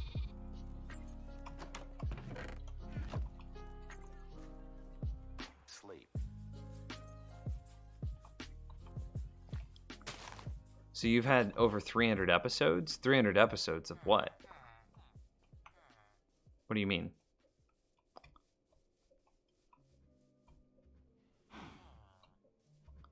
I think those would be delayed.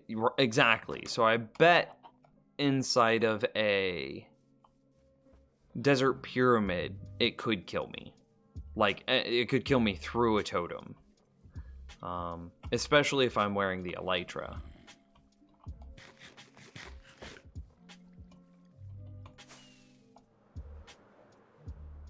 And another one, man. Does this feel stuttery to you guys? Does it look stuttery? Because it feels stuttery as all hell. 32 render distance is just insane.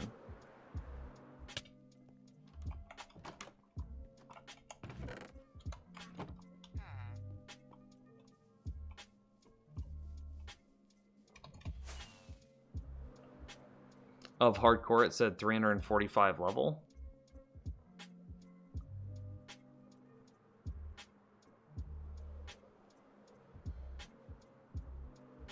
Oh my god, another village, man. You see it? This is wild.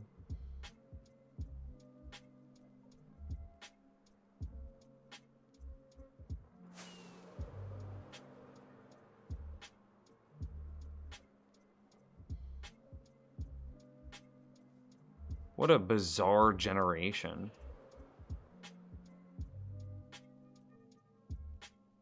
It's kind of neat, though. I like how they took, like, this little cubby here and made it their village. You know, in RP, that's what they did. But of course, that's just how the generation lined up. That was kind of cool. Can we test this in a creative world? Test what in a creative world? Oh, if 9 TNT activated by the 1 TNT in the center will kill us.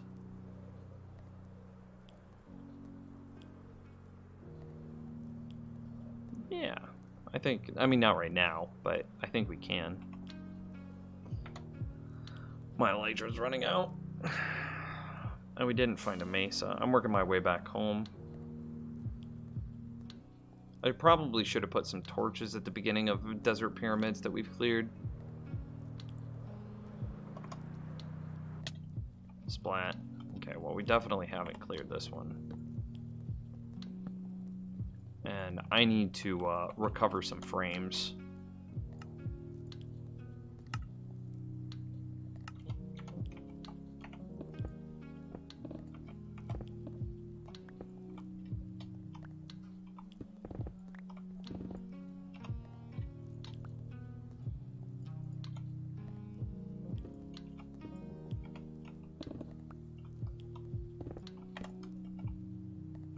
Man, I'm not doing a good job clearing this one. Oh, that's like the worst thing you can see whenever you're doing this. Is where it lines up with a cave, like a naturally spawned cave. Because now I have to worry about some sort of monster coming in here. Oh, thankfully the cave was nothing.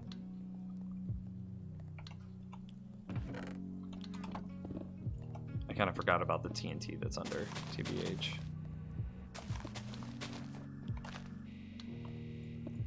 Spooky noises.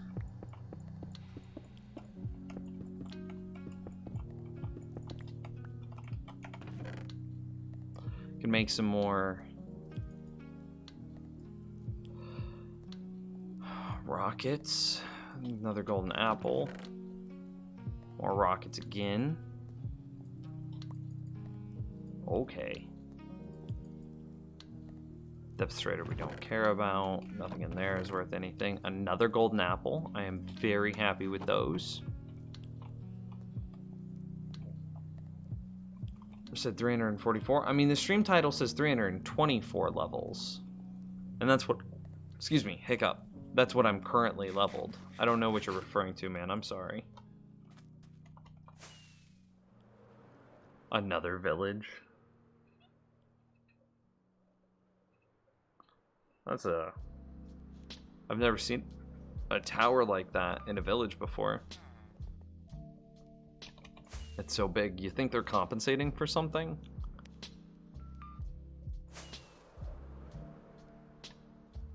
And another village. Is this how many villagers there are supposed to be in like regular Minecraft, or is this seed just insane?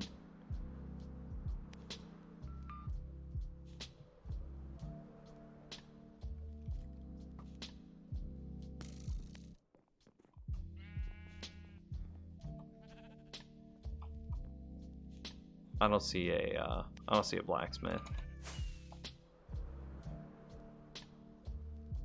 It feels like I can't fly for more than like 30 seconds without coming across a village. It might also just be the rate in which we're discovering things.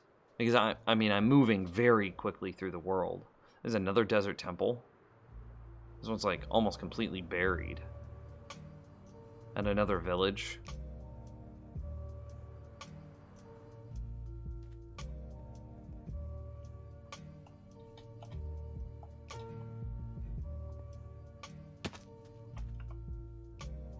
Kind of out of torches. That's a fair point. If I was on ground level walking this would take forever, and like the terrain would be blocking my line of sight to a lot of them.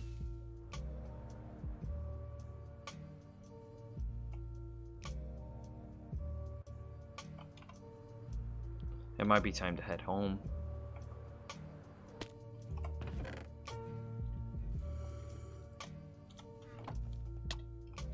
Oh, what? They give me the hunger effect? Sick, dude. You're actually sick. Like a diamond. I don't feel like exploring another one. I really don't.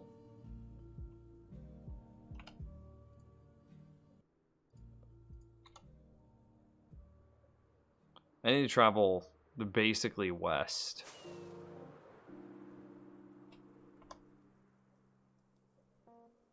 And this is the wrong direction. It was the completely wrong direction. No, wait. I need to travel east. Yeah, we need to travel east. See, like, look at this, dude. This is wild.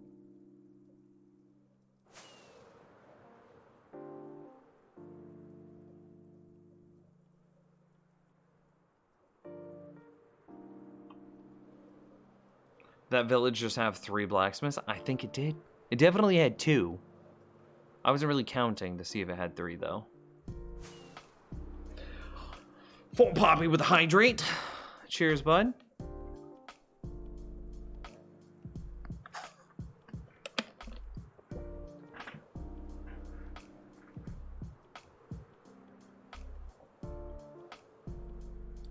I'm now in my map, so I want to double back and make sure that we're exploring. Like, uncovering it. And I should be heading south here, yeah.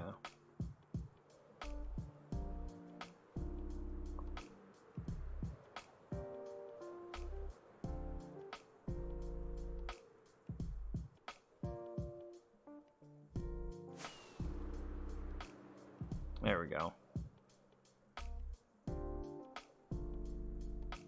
And now we're on the map. Cool.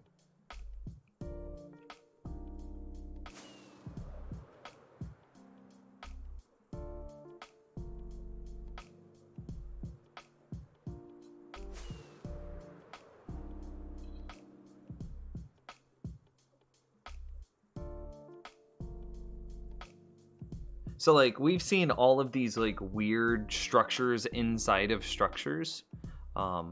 In just a moment, we should be coming across, not this village, but there's another village. No, this is the village. Like, look at this. Look at this village, dude. Underwater ruins spawned inside of the village. Like, village, there's a building there, and a building here. And, like, these blocks here, that's underwater ruins that spawned literally clipping into this house. Which is why there's a chest here, and why there's a sea lantern inside of it. You have another underwater ruin right there. You've got another underwater ruin here, which we've already looted and we took the chest. We emptied the chest here. But like, crazy generation of structures inside of structures. Literally, this one clipping into each. Like, this world is insane. I was ignoring the friendly little spider. Yes, I'm so rude. I'm actually the worst person ever.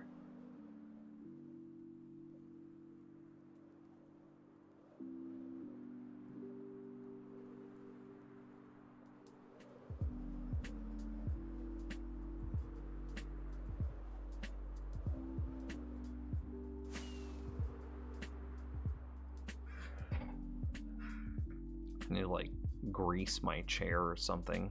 You guys hear that every time I shift a little bit?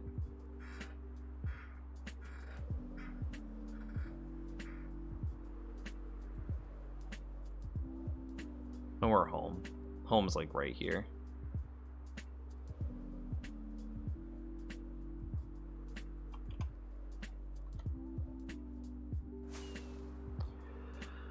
So no Mesa.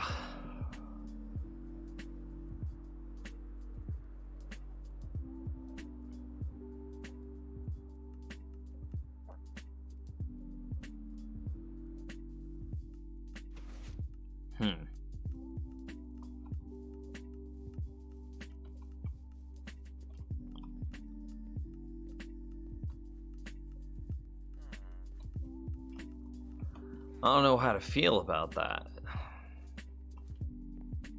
I mean, we still walked away with half a stack of gold. A little over that.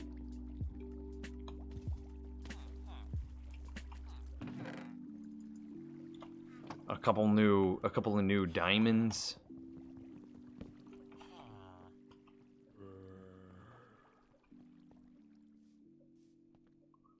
But no Mesa discovered.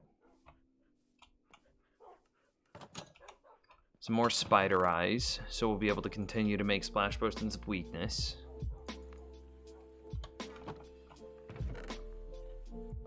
Put that in there, put that in there.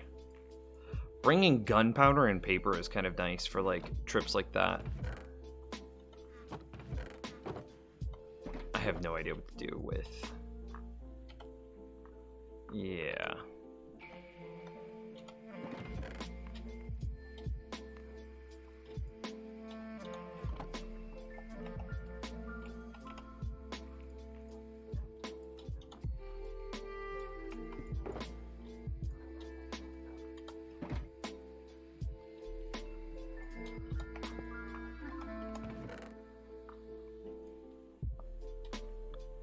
Gets us a little bit more gold.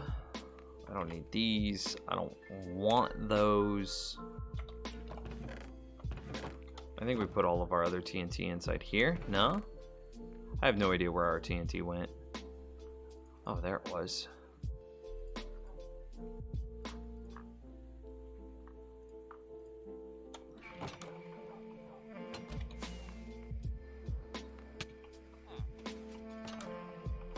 Universal, clean, unbreaking. And you gotta go sightseeing at a waterfall? That's true. I mean, that was some crazy generation we found. I had no idea that that was in this world. But I need to go use the restroom really quick. I'll be back in a minute. Let me, before I run off on you for a minute, let me get set up here at the fishing farm. Yeah, that way we can like get some rewards. I'll be right back, chat room.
Thanks for being patient with me, guys.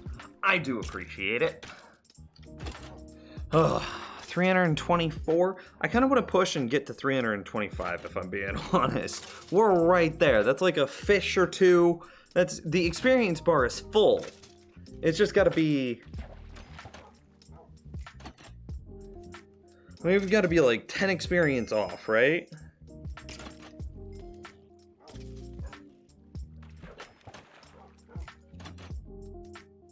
How's life, chat? I'm so sorry. I took way too long.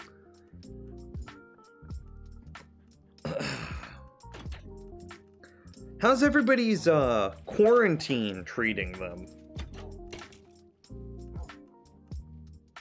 What's the hobby or activity that you're most excited to participate in now that you are quarantined? Or conversely, and by the way, dang 325. Conversely, what's the thing that you missed the most that you didn't really think about?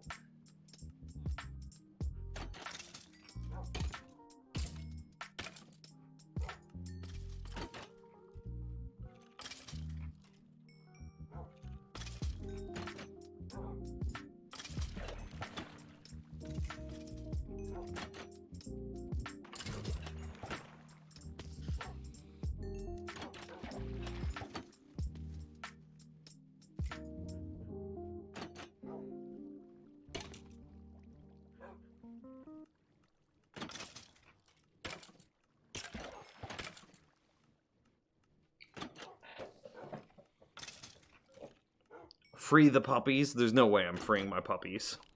No way. They're doing such a good job here. Look at this. Okay. Let me put that back in there.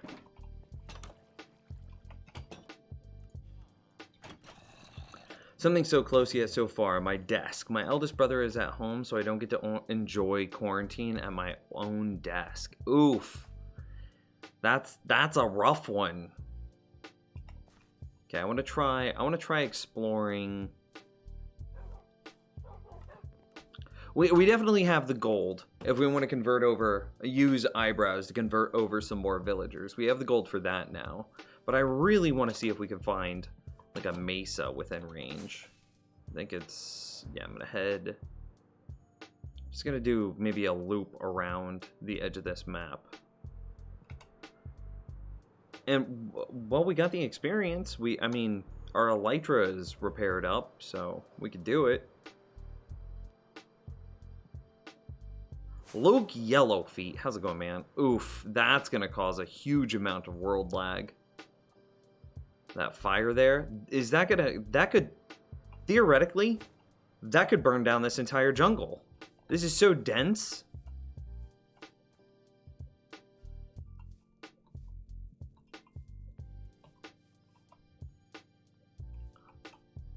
I don't see any natural breaks. Woo! That's Future Nibs' problem. Can I join? It's a single player world. It's a local world. That being said, we do have a Patreon world that I want to start doing like world tours, and I want to explore and see what all of the patrons have built. If you want to join that one, obviously it's a patron world, but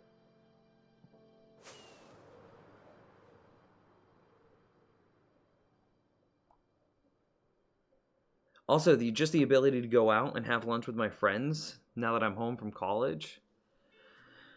Yeah, I think it's the small stuff, man. I think it's like that I miss. Like I enjoyed going to like there was a small Magic the Gathering tournament that I went to like basically every Monday night. Is there a witch hut over there?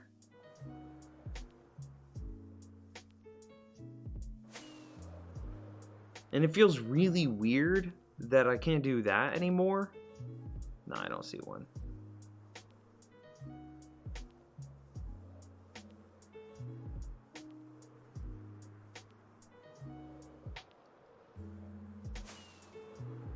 Well, there's a witch hut, and this is This is actually pretty freaking close. I had no idea we had one so close to us. It's on the map. Like, my base is in the top right, the witch hut is in the bottom right. That's wild. We can make a witch farm. Hello?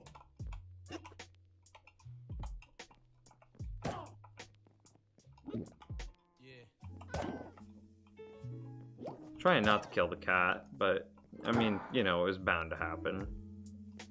I don't think I killed it though. Yeah.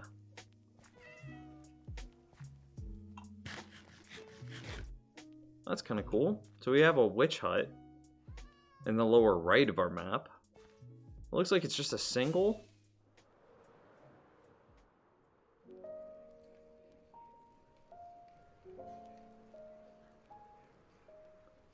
Yeah, I don't see any others. Would have been absolutely wild had we gotten a double witch hut in the same map that our base is in.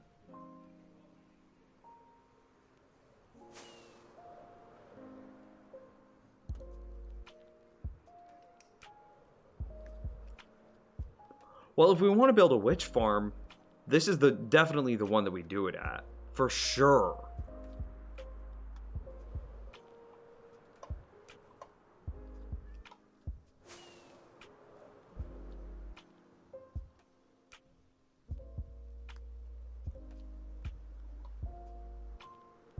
How to become VIP? Hang out in chat for long periods of time. Contribute meaningfully to the conversations that we're having. Basically stuff like that.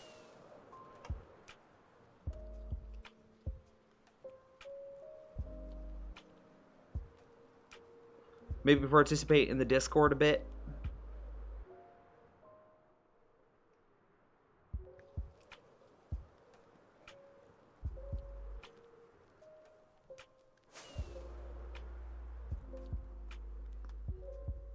Yeah, it looks like this is gonna be still no mesa, but that's wild, dude. We got a witch farm, or at least a witch hut. Do we take this bee hive? I have a. Are there bees? Oh, well, there are the bees. We would have to wait till nighttime before we could collect it. But I think we have enough bee hives. I think we can leave that one. The only thing I think that would make this better is if we also found like a guardian temple within this map border.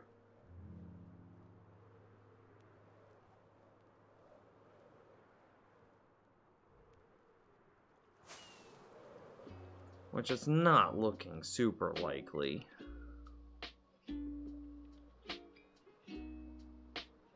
There's a decent amount of ocean, but... well...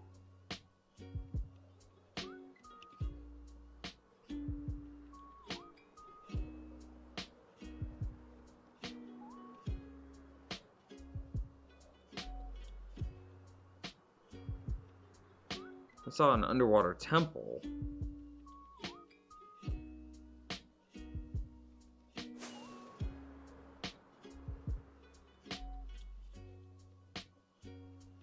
But no ocean monument.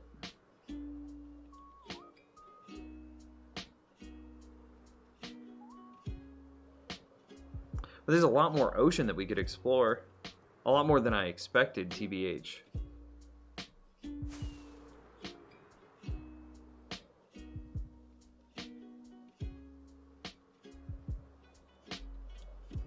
I mean, you're right. Still quite a bit left that we could explore.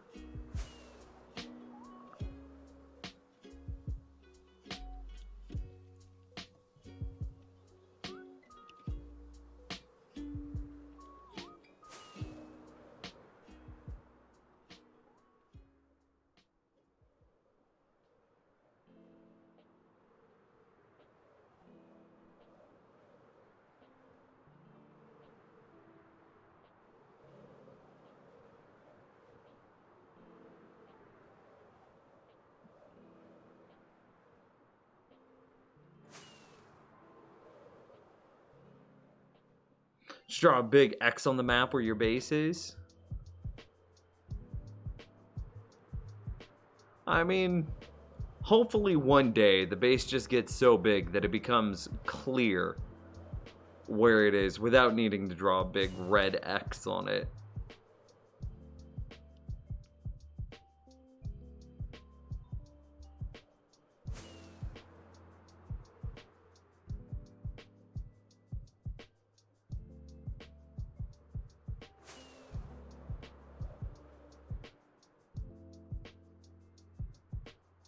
I think I know this swamp biome.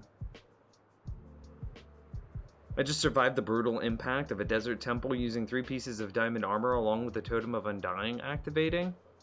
Really? I would not have expected that.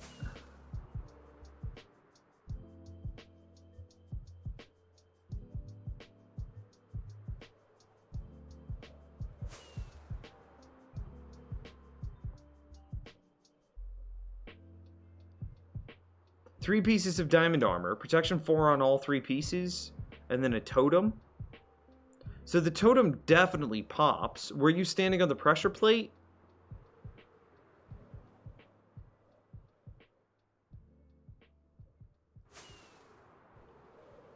Or did, like, you try to evade it somehow? Why don't you go face cam in Minecraft? I used to do face cam a lot. I just don't.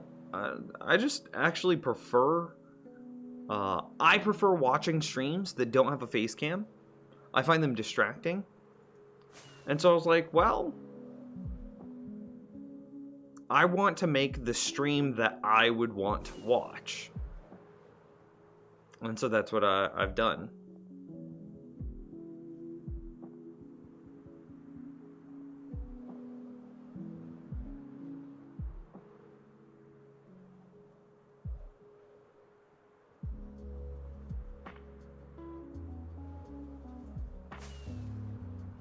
I also think that not having a face cam makes it less about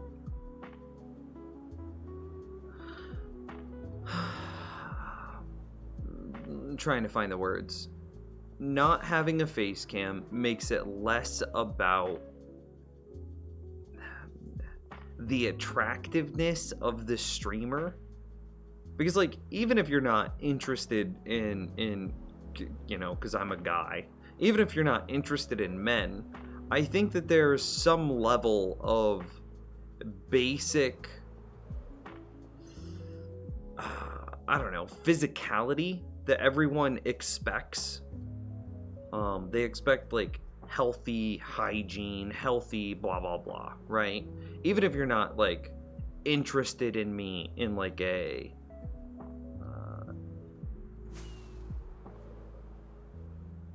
I don't know. I'm just gonna speak very plainly here. Like, even if you're not interested in the streamer in, like, a sexual way, like, even if there's no, like, level of attraction there, I think that people still, whether consciously or subconsciously, prefer streamers that are more attractive.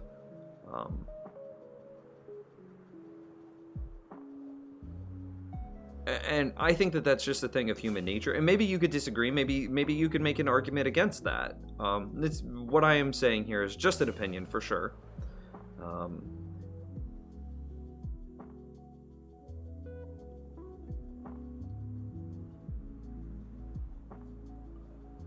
But by not having a webcam, I think it removes that aspect of streaming. No ocean monument out here. That's kind of wild to me. That's so much ocean. No ocean monument. By not having a webcam, I think that it removes that aspect. And it allows for a greater focus on content and less about, I don't know, expected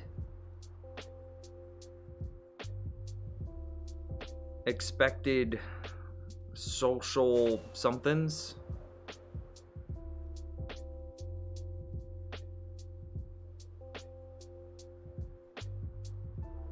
So even again, even if I'm not, I mean, first we do have to admit that some people are trolling through Twitch to find people that they're attracted to. 100% that happens.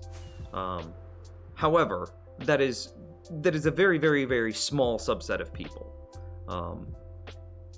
The vast majority of us are just looking for relatable entertainment. And I think the relatable expands into the physicality of the streamer, whether that's a conscious decision or not. And by opting to not have a webcam, I think I am removing the expectation of appearance from myself. And so it can be more about the content and less about what genes, like how my genes determined my face look. So it allows, it kind of removes a natural human prejudice. And it's not necessarily a bad thing that humans do it. I just think that it is the way the world is. Me Topher says, I understand exactly what you're saying and agree 100%. Yeah. So for me, it's like I said, it's more about the content that I would want to watch, and so that's the content that I'm trying to create. And I've basically explored this entire map, man, and no ocean monuments. We did 100% find a. Let me check my elytra. Yeah, half durability. We did find a witch hut, which I'm pretty excited about. That's pretty sick. An ocean monument would have been really cool too. Yeah, there's the witch hut. I just asked a simple question. It was a good question. Your simple question was actually like a very complex thought, though.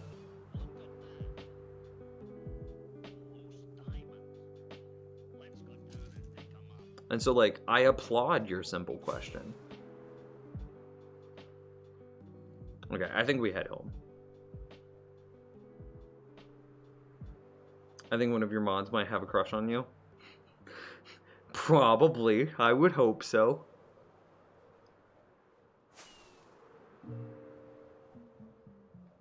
Welcome to the stream, where simple questions are answered completely and unsimply. I mean, I'm not going to apologize for it. That's kind of my whole shtick. It's very unlikely that I do something for no reason. I've given almost everything that I do has some amount of thought behind it.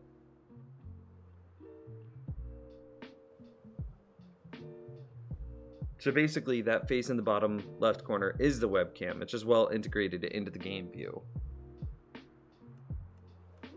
Yes. The Totem of Undying is exactly what I look like IRL.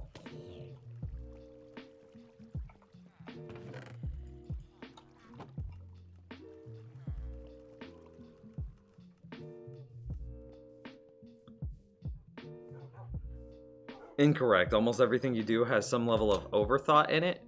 What's the difference? Aren't you just arguing semantics there?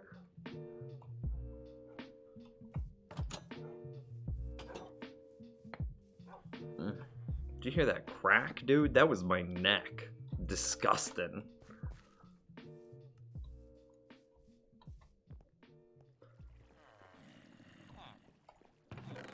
Drop that in there. Drop that in there.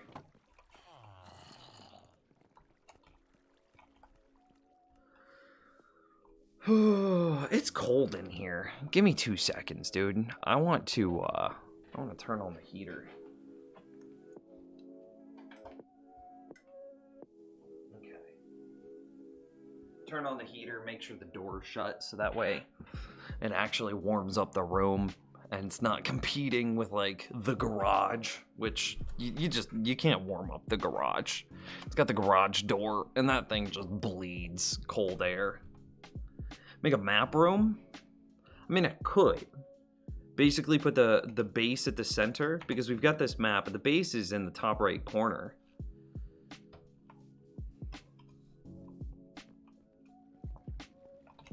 Yeah, I should have AFK'd in the experience room.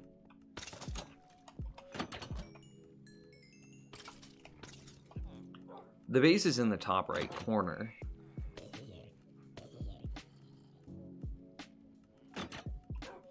You know what I really should do?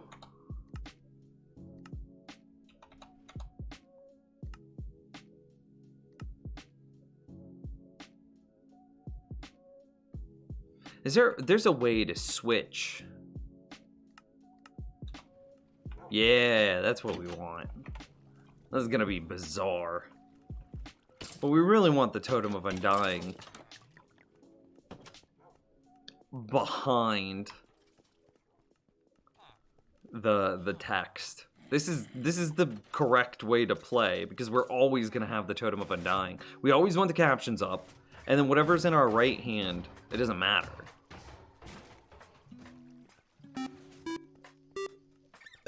Christopher gifted a sub to Flamekin. You know what? You know what I'm gonna do for that gifted sub? This is what I'm gonna do. This is what I'm gonna do.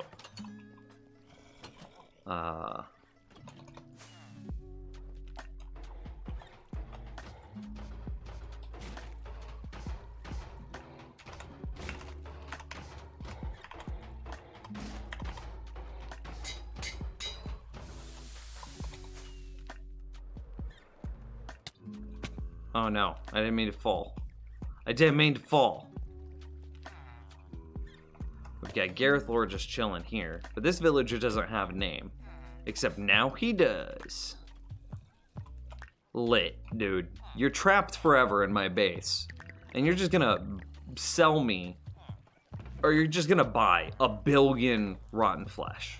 For the rest of eternity. But it's a pretty rewarding job. Like, look at this. Look at how satisfied you are in your work. You're so satisfied.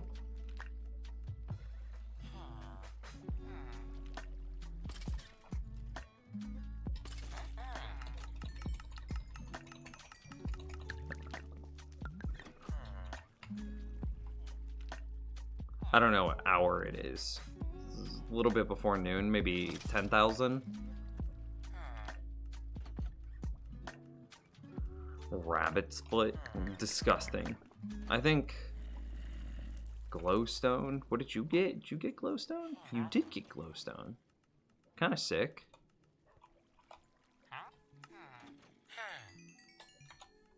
I'll take it. I'll take it. Is Nims a left-handed? Nah, Nims is right-handed. 100%.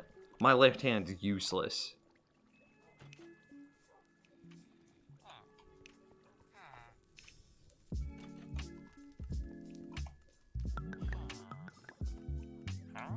Huh?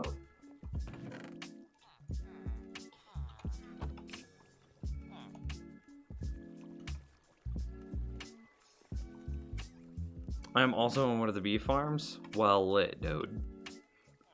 You're just taking over the world. Somewhere in here. I guess we don't really need this anymore. Conceptually, I do want to get some more bees in here, but I'm kind of debating it. More bees would accelerate the growth rate of the crops, but given that, you know, we have this completely full and then at least one double chest moving up, and then the same thing here, we've got this completely full and another double chest moving up, I don't think that we really need to increase the rates of our potato or carrot farms at all. I just swapped the hands that I use in game. So that way our Totem of Undying and / or our shield, whenever, you know, before we get the Totems of Undying, is behind the captions. So that way I could do something like hold the map and it's not hidden. Because, like, you know, imagine that we've got all of this stuff getting triggered. You can't really see the map. But if we switch our hands, then the Totem of Undying just chills in our offhand for forever, which is hidden by the caption system, so it doesn't really matter. And then our primary hand is now the left hand, which is where the, you know, the visually interesting, the stuff that we want to look at, whether it be our pickaxes, our ender pearls, you know, etc. goes.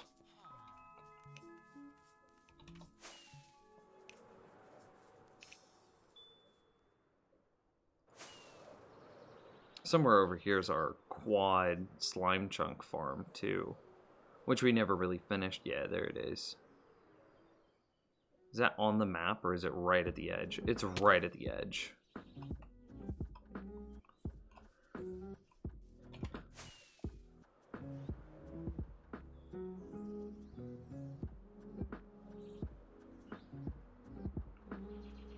Well, I'm happy that we found a witch hut. I'm a little disappointed that we really didn't... We found some sick generation, but we didn't find much else. We also found plenty of gold. So we can continue our process of infecting and converting villagers over and over. The next set of villagers, now that we have our... What are those? Clerics? Right there and there. I think are librarians. I think we want to build the sugarcane farm somewhere. Missed a hydrate? I did miss a hydrate. I will drink to that hydrate, my hydro homie. It forces me to hydrate. They're helping me stay healthy. Because they're hydro homies. I have a giant water bottle, and I basically take a drink of the water bottle. It gets kind of ridiculous whenever they redeem like 12,000 of them at a time. But basically, they're making sure I don't die. TLDR. And there's another one. I will take another hydrate. Cheers, man. Thanks. What do you think is more or less lag? Do you think it's a single hopper minecart shifting left and right? Or do you think it's can you plant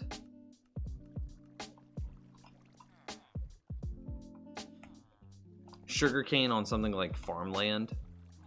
I think I have a hoe around here somewhere.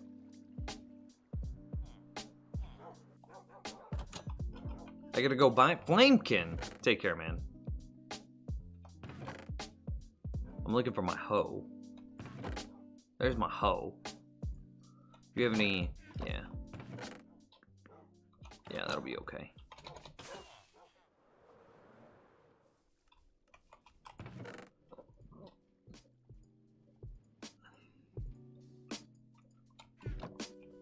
I need some water now. I think there's some right there.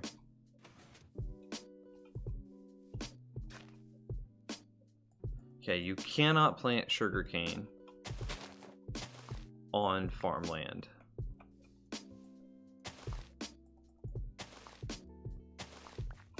Can you plant sugarcane on any half blocks or any non-full block? Maybe the wiki would be able to be faster than my testing. Sugarcane Minecraft. Because if you could plant sugarcane on any non-full block, you would be able to just put hoppers directly underneath it, which would make... You wouldn't need a hopper minecart at that point. You would just have a regular hopper.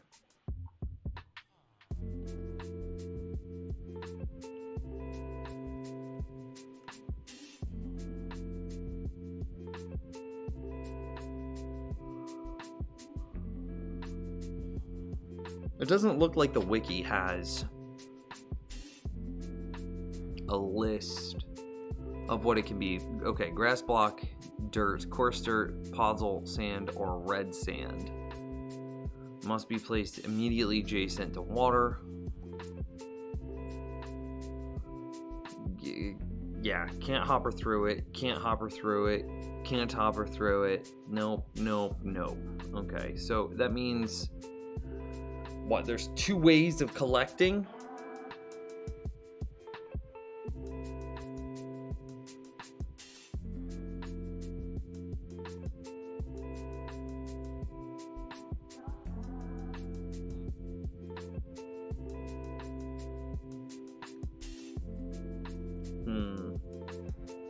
It basically means that there's two ways of collecting it.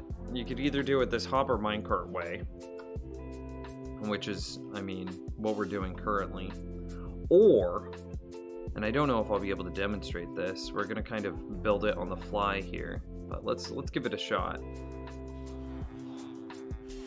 You use a sticky piston with a solid block in front of it to destroy the sugarcane.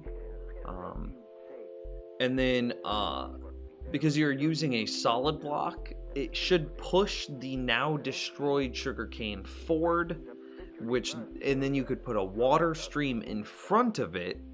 And then because you now have a water stream in front of it, the sugarcane will land in the water stream and then flow into a single hopper, so a single collection point, which would be significantly less lag. And like, the rates might be a little bit lower because you now have an entity just chilling. I don't know. Well, we're gonna find out. So, I don't need you. Do I have enough stuff in here? I'll need that. I'll need some of those. Yeah, I should have enough stuff.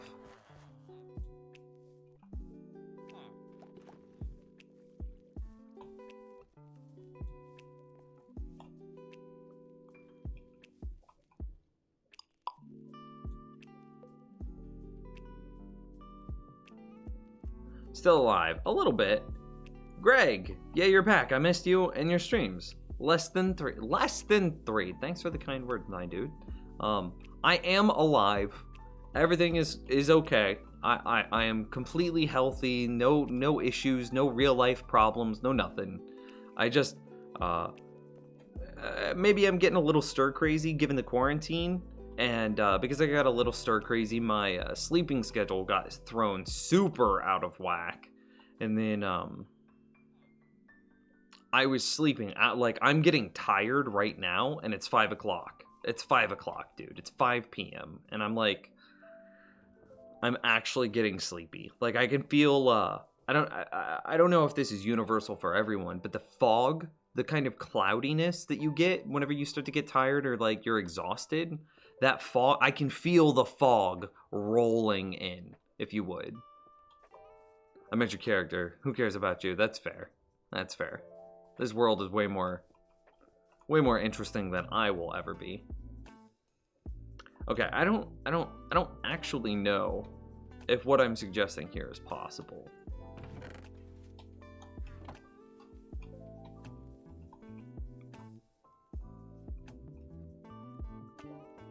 I mean, I've built one in the past. Let's see. What would it be? I think it's Redstone City. Yeah.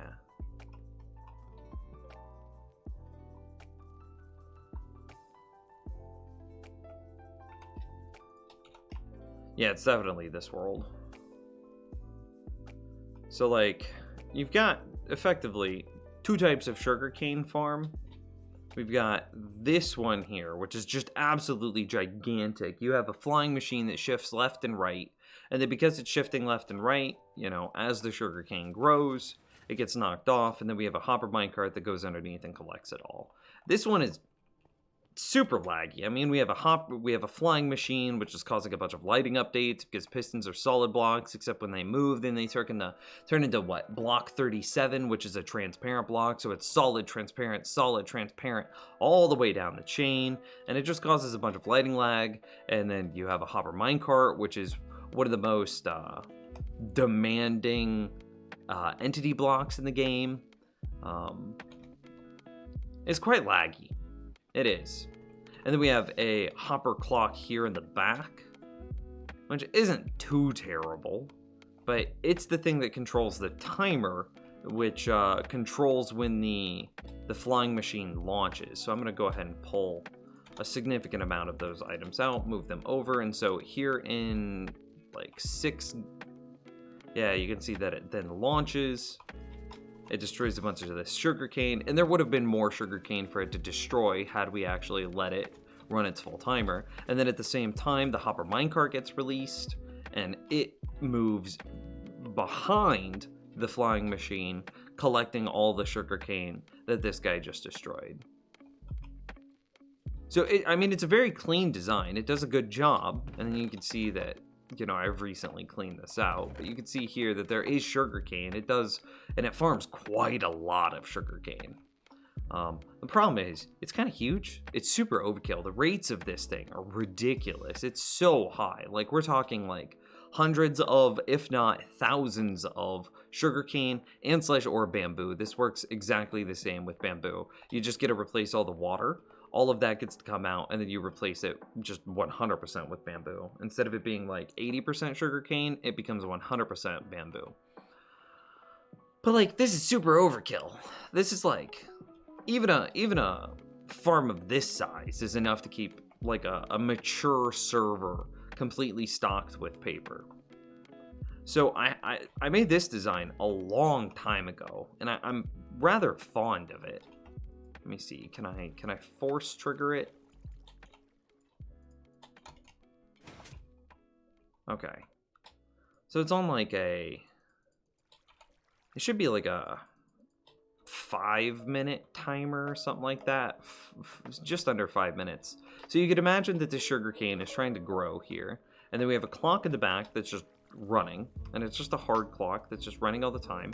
So in 12 items, we'll get a double piston extension here, which would destroy all of the sugarcane. And because it's slime, or actually this one does need to be slime. It can't be honey.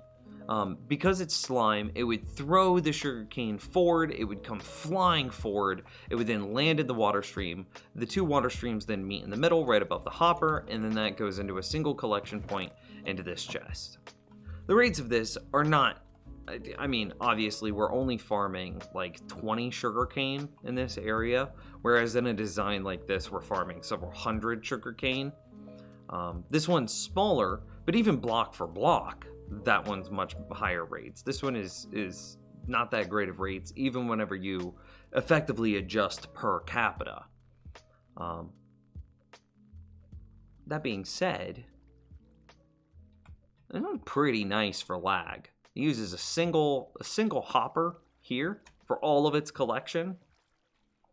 You have 2 hoppers in the back, but you know, only one of them's ever running at a time because the redstone block is shutting the other one off. The redstone's really clean. You should be able to replace this with like game rule random tick speed. What is it? 3. Could you grow? Okay, yeah, you can.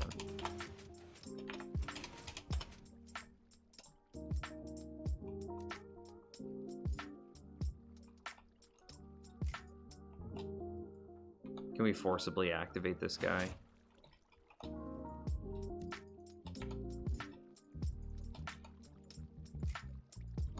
Okay, so any moment now. Obviously, these wouldn't have time to reach 2 high. Or, excuse me, these wouldn't have time to reach 3 high. But you can see here that they all get thrown forward and collected into the hopper. There's a little bit of loss that happens with this one because they had managed to reach 3 high and therefore weren't pushed by the whatchamacallit. They weren't pushed by the double extension. But like, not that big of a deal. That very, very, very rarely happens in real world scenario. So I think this is the one that I want to build. And then this should work with bamboo the same, right? Bamboo.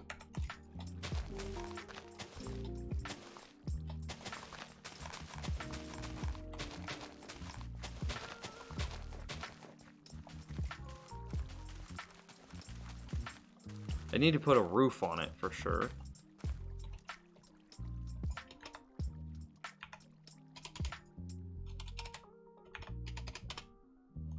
Okay, so we just super grew it.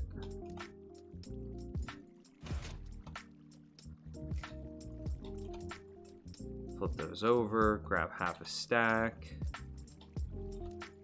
And then 15 blocks. Does this work the same? Yeah. And then it, like, this works exactly the same, right? These little shoots here, that's not a big deal. Those will eventually grow.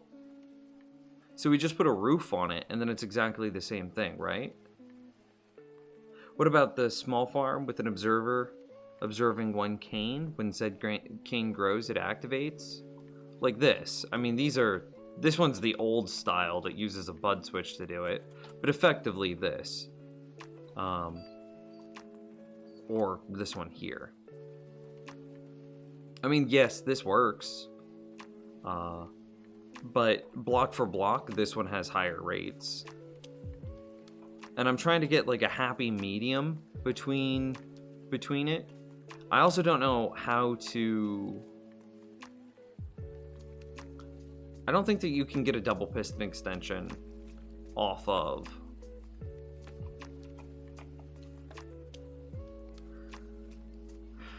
You'd have to observe one and use it as a control, and that's not good. That's never good for rates. You just want to... You want to have some sort of hopper clock. That's much better for rates than observing a single sugarcane or bamboo. So you'd have to observe all of them, and I don't know if observing all of them is or at least observe the ones in the back. I don't know. Conceptually, it's possible. Instead of using the hopper clock here, you would use a pulse lengthener. And then, hell, you couldn't even observe all the ones in the back. You would only be able to observe, like, these 5 in the back. Which would still do a better job than,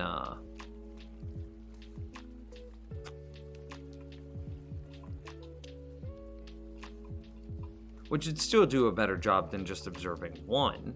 But because those 5 would become the controls, and anytime any one of the 5 hit 2 tall, or excuse me, hit 3 tall, then you would double pulse extend.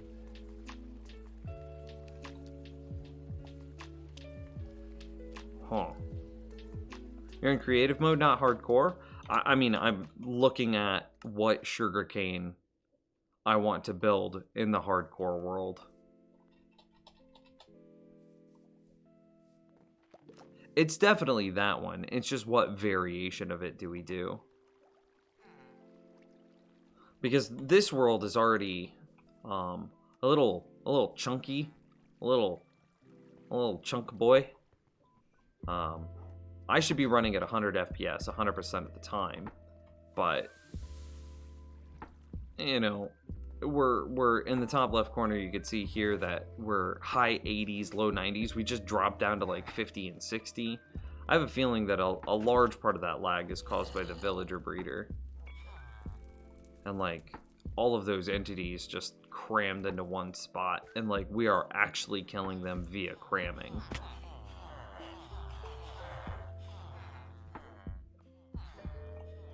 I have a feeling that that's where a lot of my lag comes from. But it's kind of neither here nor there. I still need to be aware of the lag that's generated through the rest of my builds. To that end,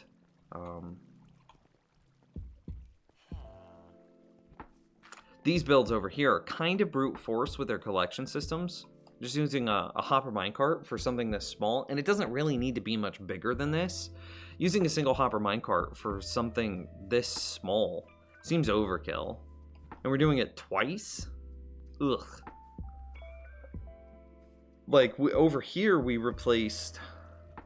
for the pumpkin melon farm, we replaced, what was it, like, 200 odd hoppers with a single hopper minecart. That felt worthwhile. I don't know the actual conversion rates into like how much lag a hopper minecart generates versus how much lag do, you know, 220 hoppers generate. I have no idea what the comparison is between those two. But this one at least makes sense. One hopper minecart versus 200 hoppers. There's an argument there. One hopper minecart versus one hopper. One hopper is definitely way cheaper in lag. So then the question is, where do we put them? I definitely want the sugarcane either here or here.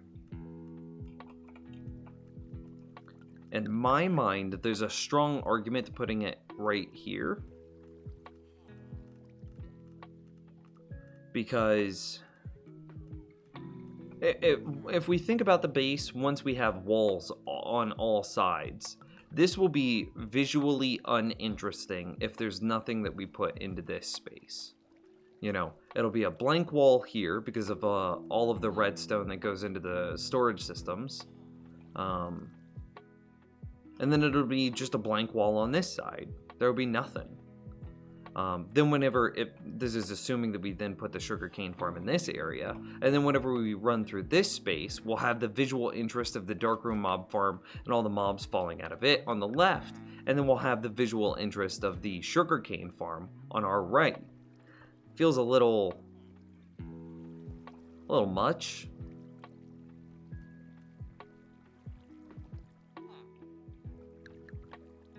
So in my mind, it would go right here. What's the width of this? 1, 2, 3, 4, 5, 6, 7, 8, 9, 10, 11, 12, 13, 14, 15. It's an odd spacing, which means that, 8 is the middle? 1, 2, 3, 4, 5, 6, 7, 8. That's the middle.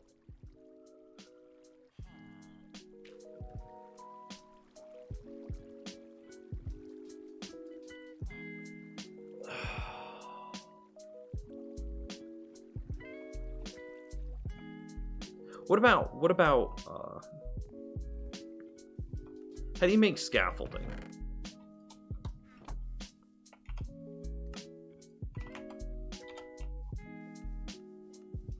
What's the recipe for that? String. So bone meal plus string equals scaffolding. Well, interestingly, the gunpowder is right here, and we want to put the paper just behind it there, and then the string is right here, and then we want to put the bamboo on this side. That makes sense.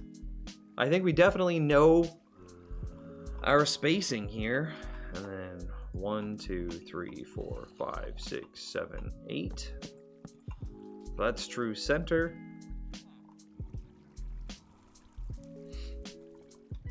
And then I think we build the sugarcane farm, we build the bamboo farm on those sections of wall here.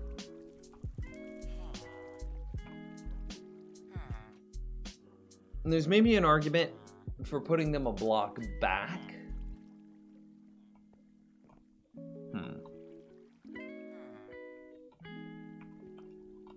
I think that means that with this chute that comes out here, because we want to have like a long walking pathway here, right? If bamboo is going to be right here, I think we have a bamboo overflow chest, and then we run the bamboo into some sort of furnace array that sits right here. Conversely, if the paper is over in this area, what does paper frequently turn into? Do we want some sort of like enchant room over here? Which would mean that we would want to be able to make books, so that way we could then enchant them into enchanted books, which means that we want to buy lapis, which is perfect because, you know, if we have paper here and then an enchanted room that sits right here, an enchanting room, not an enchanted room, but an enchanting room. So you turn paper into books. We'll have to figure out where the leather comes from. But then we need to enchant, which means we need to get some lapis, which means that we have rotten flesh to sell to this guy, to then turn into emeralds. We turn around and use those emeralds to get lapis, and now we have our enchanted books. I just heard Zero Tick farms are being patched. I know, isn't it glorious? I freaking love it, man. I hear that quasi-connectivity is going by the wayside. I think that this is wonderful. Those farms should not exist, IMO. And I could talk about it for hours. Why they shouldn't exist. So where do we get leather from? Do any villager trades Minecraft? Do villagers buy leather or do they sell leather? I don't remember. I know that they interact with leather somehow. You can also get leather from fishing. Yeah.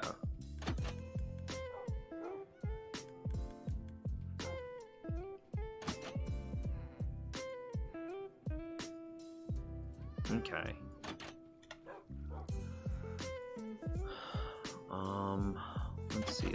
Let's see. They buy leather. I just want to, I trust you. Especially because your name is Urza. But I want to double check. It's got to be a... What is it? The leather worker. There it is. He buys leather.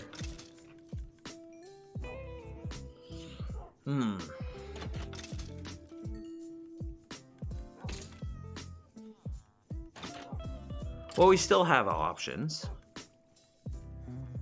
Again, thinking about how the base is supposed to work with itself, it's supposed to all come together to, like, work together in harmony to create the best all-in-one everything that you could possibly have. So if we have a fishing farm right here, and what are the fishing drops? Fishing drops Minecraft.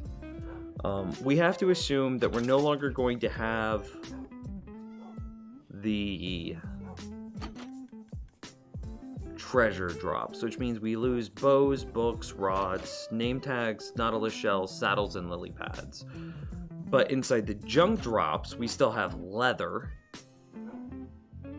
which means that we'll still be able to get the leather, which means that we could still filter it, and then we could send the filtered leather over next to the sugarcane farm, which will then be able to convert into paper, combined with the filtered leather from the fishing farm to get books. Then we could take the rotten flesh from the dark room spawner, sell it to a villager, get emeralds, and then with those emeralds buy lapis lazuli to then inside the enchanted room, which is all just a couple of steps apart from each other, enchant a bunch of enchanted books.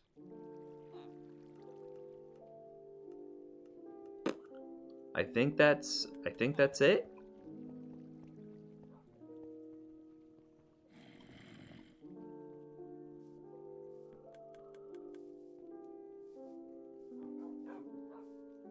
Do we have any signs? 10E. How's it going, man? I don't care about this. I want a whole bunch of signs. Because I want to be able to mark this down. Because this is brilliant. This is like big brain stuff, man. If you have Hero of the Village effect, you get leather from the leather worker donated. If you make a raid farm, you can combine it. I don't know if I can make a raid farm. The base is kind of too big.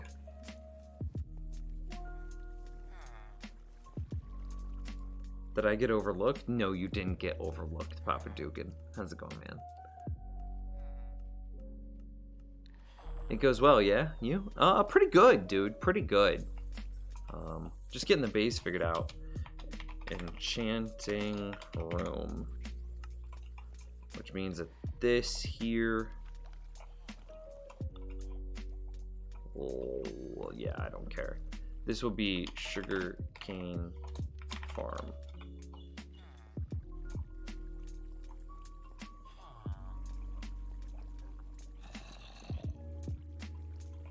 Which makes the bamboo farm right there, which puts a furnace array over here.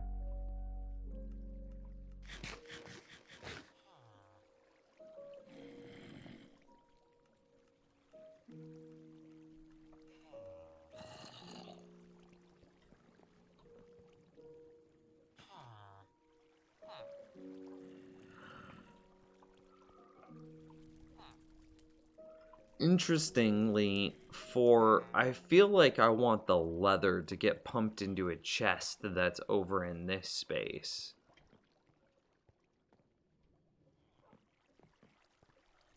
But then what would we want to get added over into the bamboo furnace array area? Because, like, I don't know, possibly right here we could have leather storage, question mark, that we send out of the fishing farm. I don't know, maybe we just have, like, fishing farm storage, half of it sits right here. And, you know, what? We could have raw cod, raw salmon, tropical fish, puffer fish. I'm just going to read through it all. Cod, salmon, trop fish, puffer fish, bull, fishing rod, leather boots, rotten flesh, sticks, strings, water bottles, bones, ink sacks, and tripwire hooks. We could take all of that. And what is that? That's 1, 2, 3, 4. I don't know. How much of that is useful, actually? Not all of it's useful. Raw cod, raw salmon can sell to a fisherman for emeralds, which I think we have one right here. Yeah, he buys raw cod, 1 for 1 emerald. Buys raw salmon, 1 for 1 emerald. Cool. So, I mean, we want to save our cod, we want to save our salmon. Trop fish, puffer fish, I don't think we save. Bowls, I don't know if we save bowls. It's just wood, and with a tree farm, I don't think we care. Fishing rod, no. Leather, we definitely want to save, because I'm not planning on building a cow farm of any type. So the leather we definitely want to save. Leather boots we don't care about. Rotten flesh, you know, I don't think that it hurts us to put it into the storage system here. To then get added into this chest. I don't think there's a problem with that. Same with... Oh, we got rid of the stick storage.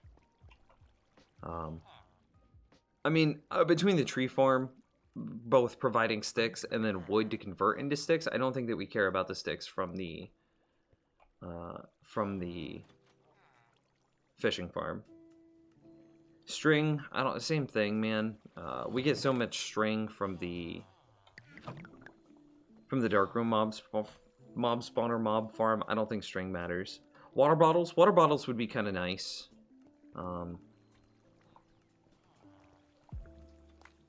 I mean, I could manually convert the water bottles into glass bottles and then add those to the storage system. I could just use the water bottles outright as potion bases. Ugh, I just got the chills. I could use them as potion bases. So, like, definitely both fish. Leather. Rotten flesh we would want to put into there. Water bottles. We'd want to save the ink sacks. Do we save the tripwire hooks? I don't know.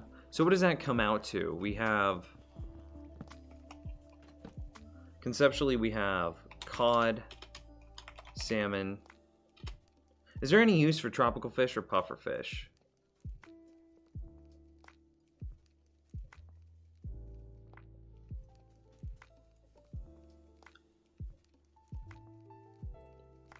When you didn't stream last week, I thought you may have gotten killed somehow. No, nah. Is your offhand switch? It is. I got tired of the caption system blocking my main hand, so I changed my game to put my main hand on the left side. So my character's left-handed. Pufferfish are water-breathing potions. Okay. Tropical fish, nothing though. Okay, so pufferfish, we'll put a question on it. Pufferfish, question mark. Okay. No bowls, no fishing rods. Leather. We definitely want to save. Rotten boots. Rotten flesh, I wouldn't mark down here because we'll just pump the rotten flesh into the proper storage system for it. No need for the redundancy. Water bottle. No bones, no... And then we do want ink sack. We don't care about the tripwire hooks either, do we? I don't think so. So that gives us 5, maybe 6 items. So for keeping it even, we do... Oh god, let's go murder a wandering villager. For keeping it even, I think that we put 3 on each side. Yeah, absolute garbage. Oh no, maybe the mushroom is convenient. I'll buy the mushrooms.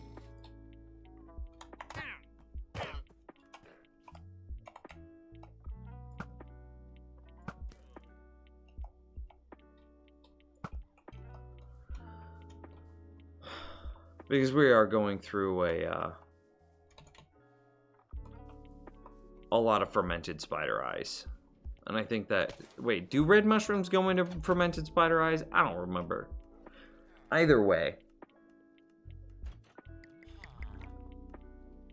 I think pretty clearly we put cod, salmon, and pufferfish on one side.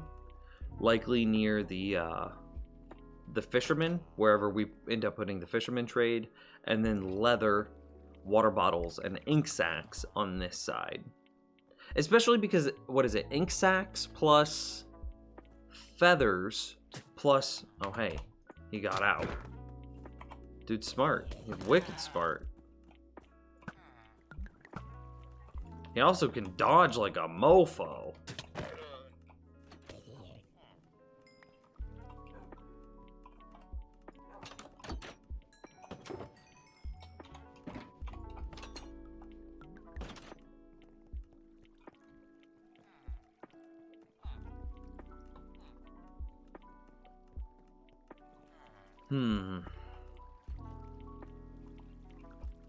So then, yeah, then we would be able to combine the leather plus ink sacks plus feathers conceptually.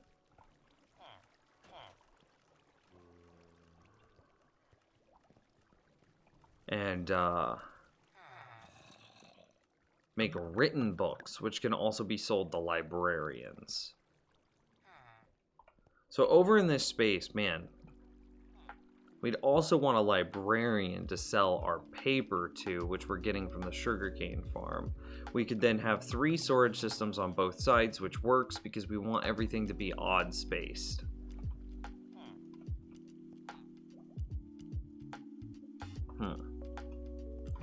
Would be interesting if different fish gave different water breathing potions, like pufferfish having a very long duration but with a short poison effect, clownfish short.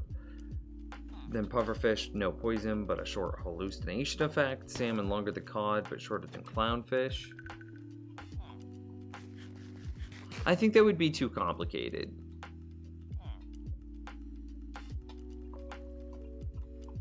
Like, that feels like, I don't know, too many things to remember. Anyway. I think this is going to be where we call it a stream, chat room. I feel the fog coming in super hard. I talked about this earlier. My sleeping schedule is still kind of messed up. And, like, the fog is setting in like crazy. I'm like, starting to get super tired.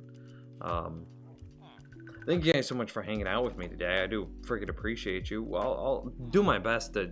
I'm working on getting it fixed. I'm gonna try to stay up until, like, 11 o'clock tonight, so that way I can go to sleep at a regular time and then wake up at a regular time. And I really hope I'm gonna make a very strong effort to get my sleeping schedule fixed, so that way we can stream regularly throughout the I don't know, self-isolation quarantine. That being said, we also do have a really good direction for next stream, and we're kind of at, like, we did a really cool bit of exploring, and we did a bunch of really cool planning, and we know exactly what we're gonna need to be doing for tomorrow. So I think that's pretty lit, man.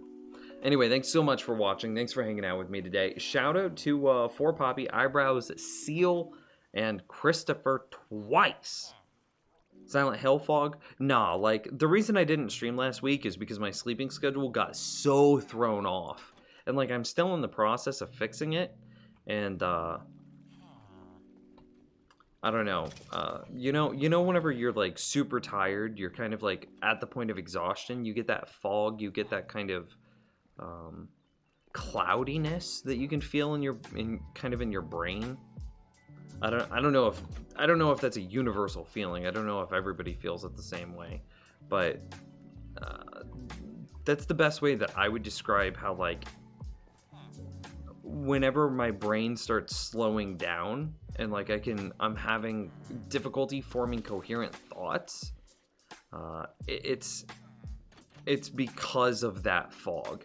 And that just basically means that, like, I am exhaustedly tired. And I don't want to put out content that I'm not proud of. And so I'm just going to call it a stream now. So that way I'm not, like, falling asleep on camera. But yeah, I'm going to try to stay up until, like, 11 o'clock. So that way I can go to bed, wake up at a reasonable time, and then stream correctly. That's the goal. So, anyway, thanks again for hanging out with me. You guys are fan-freaking-tastic. Thanks for being so supportive, chat room, and understanding. I'll see you guys tomorrow. Bye-bye-bye.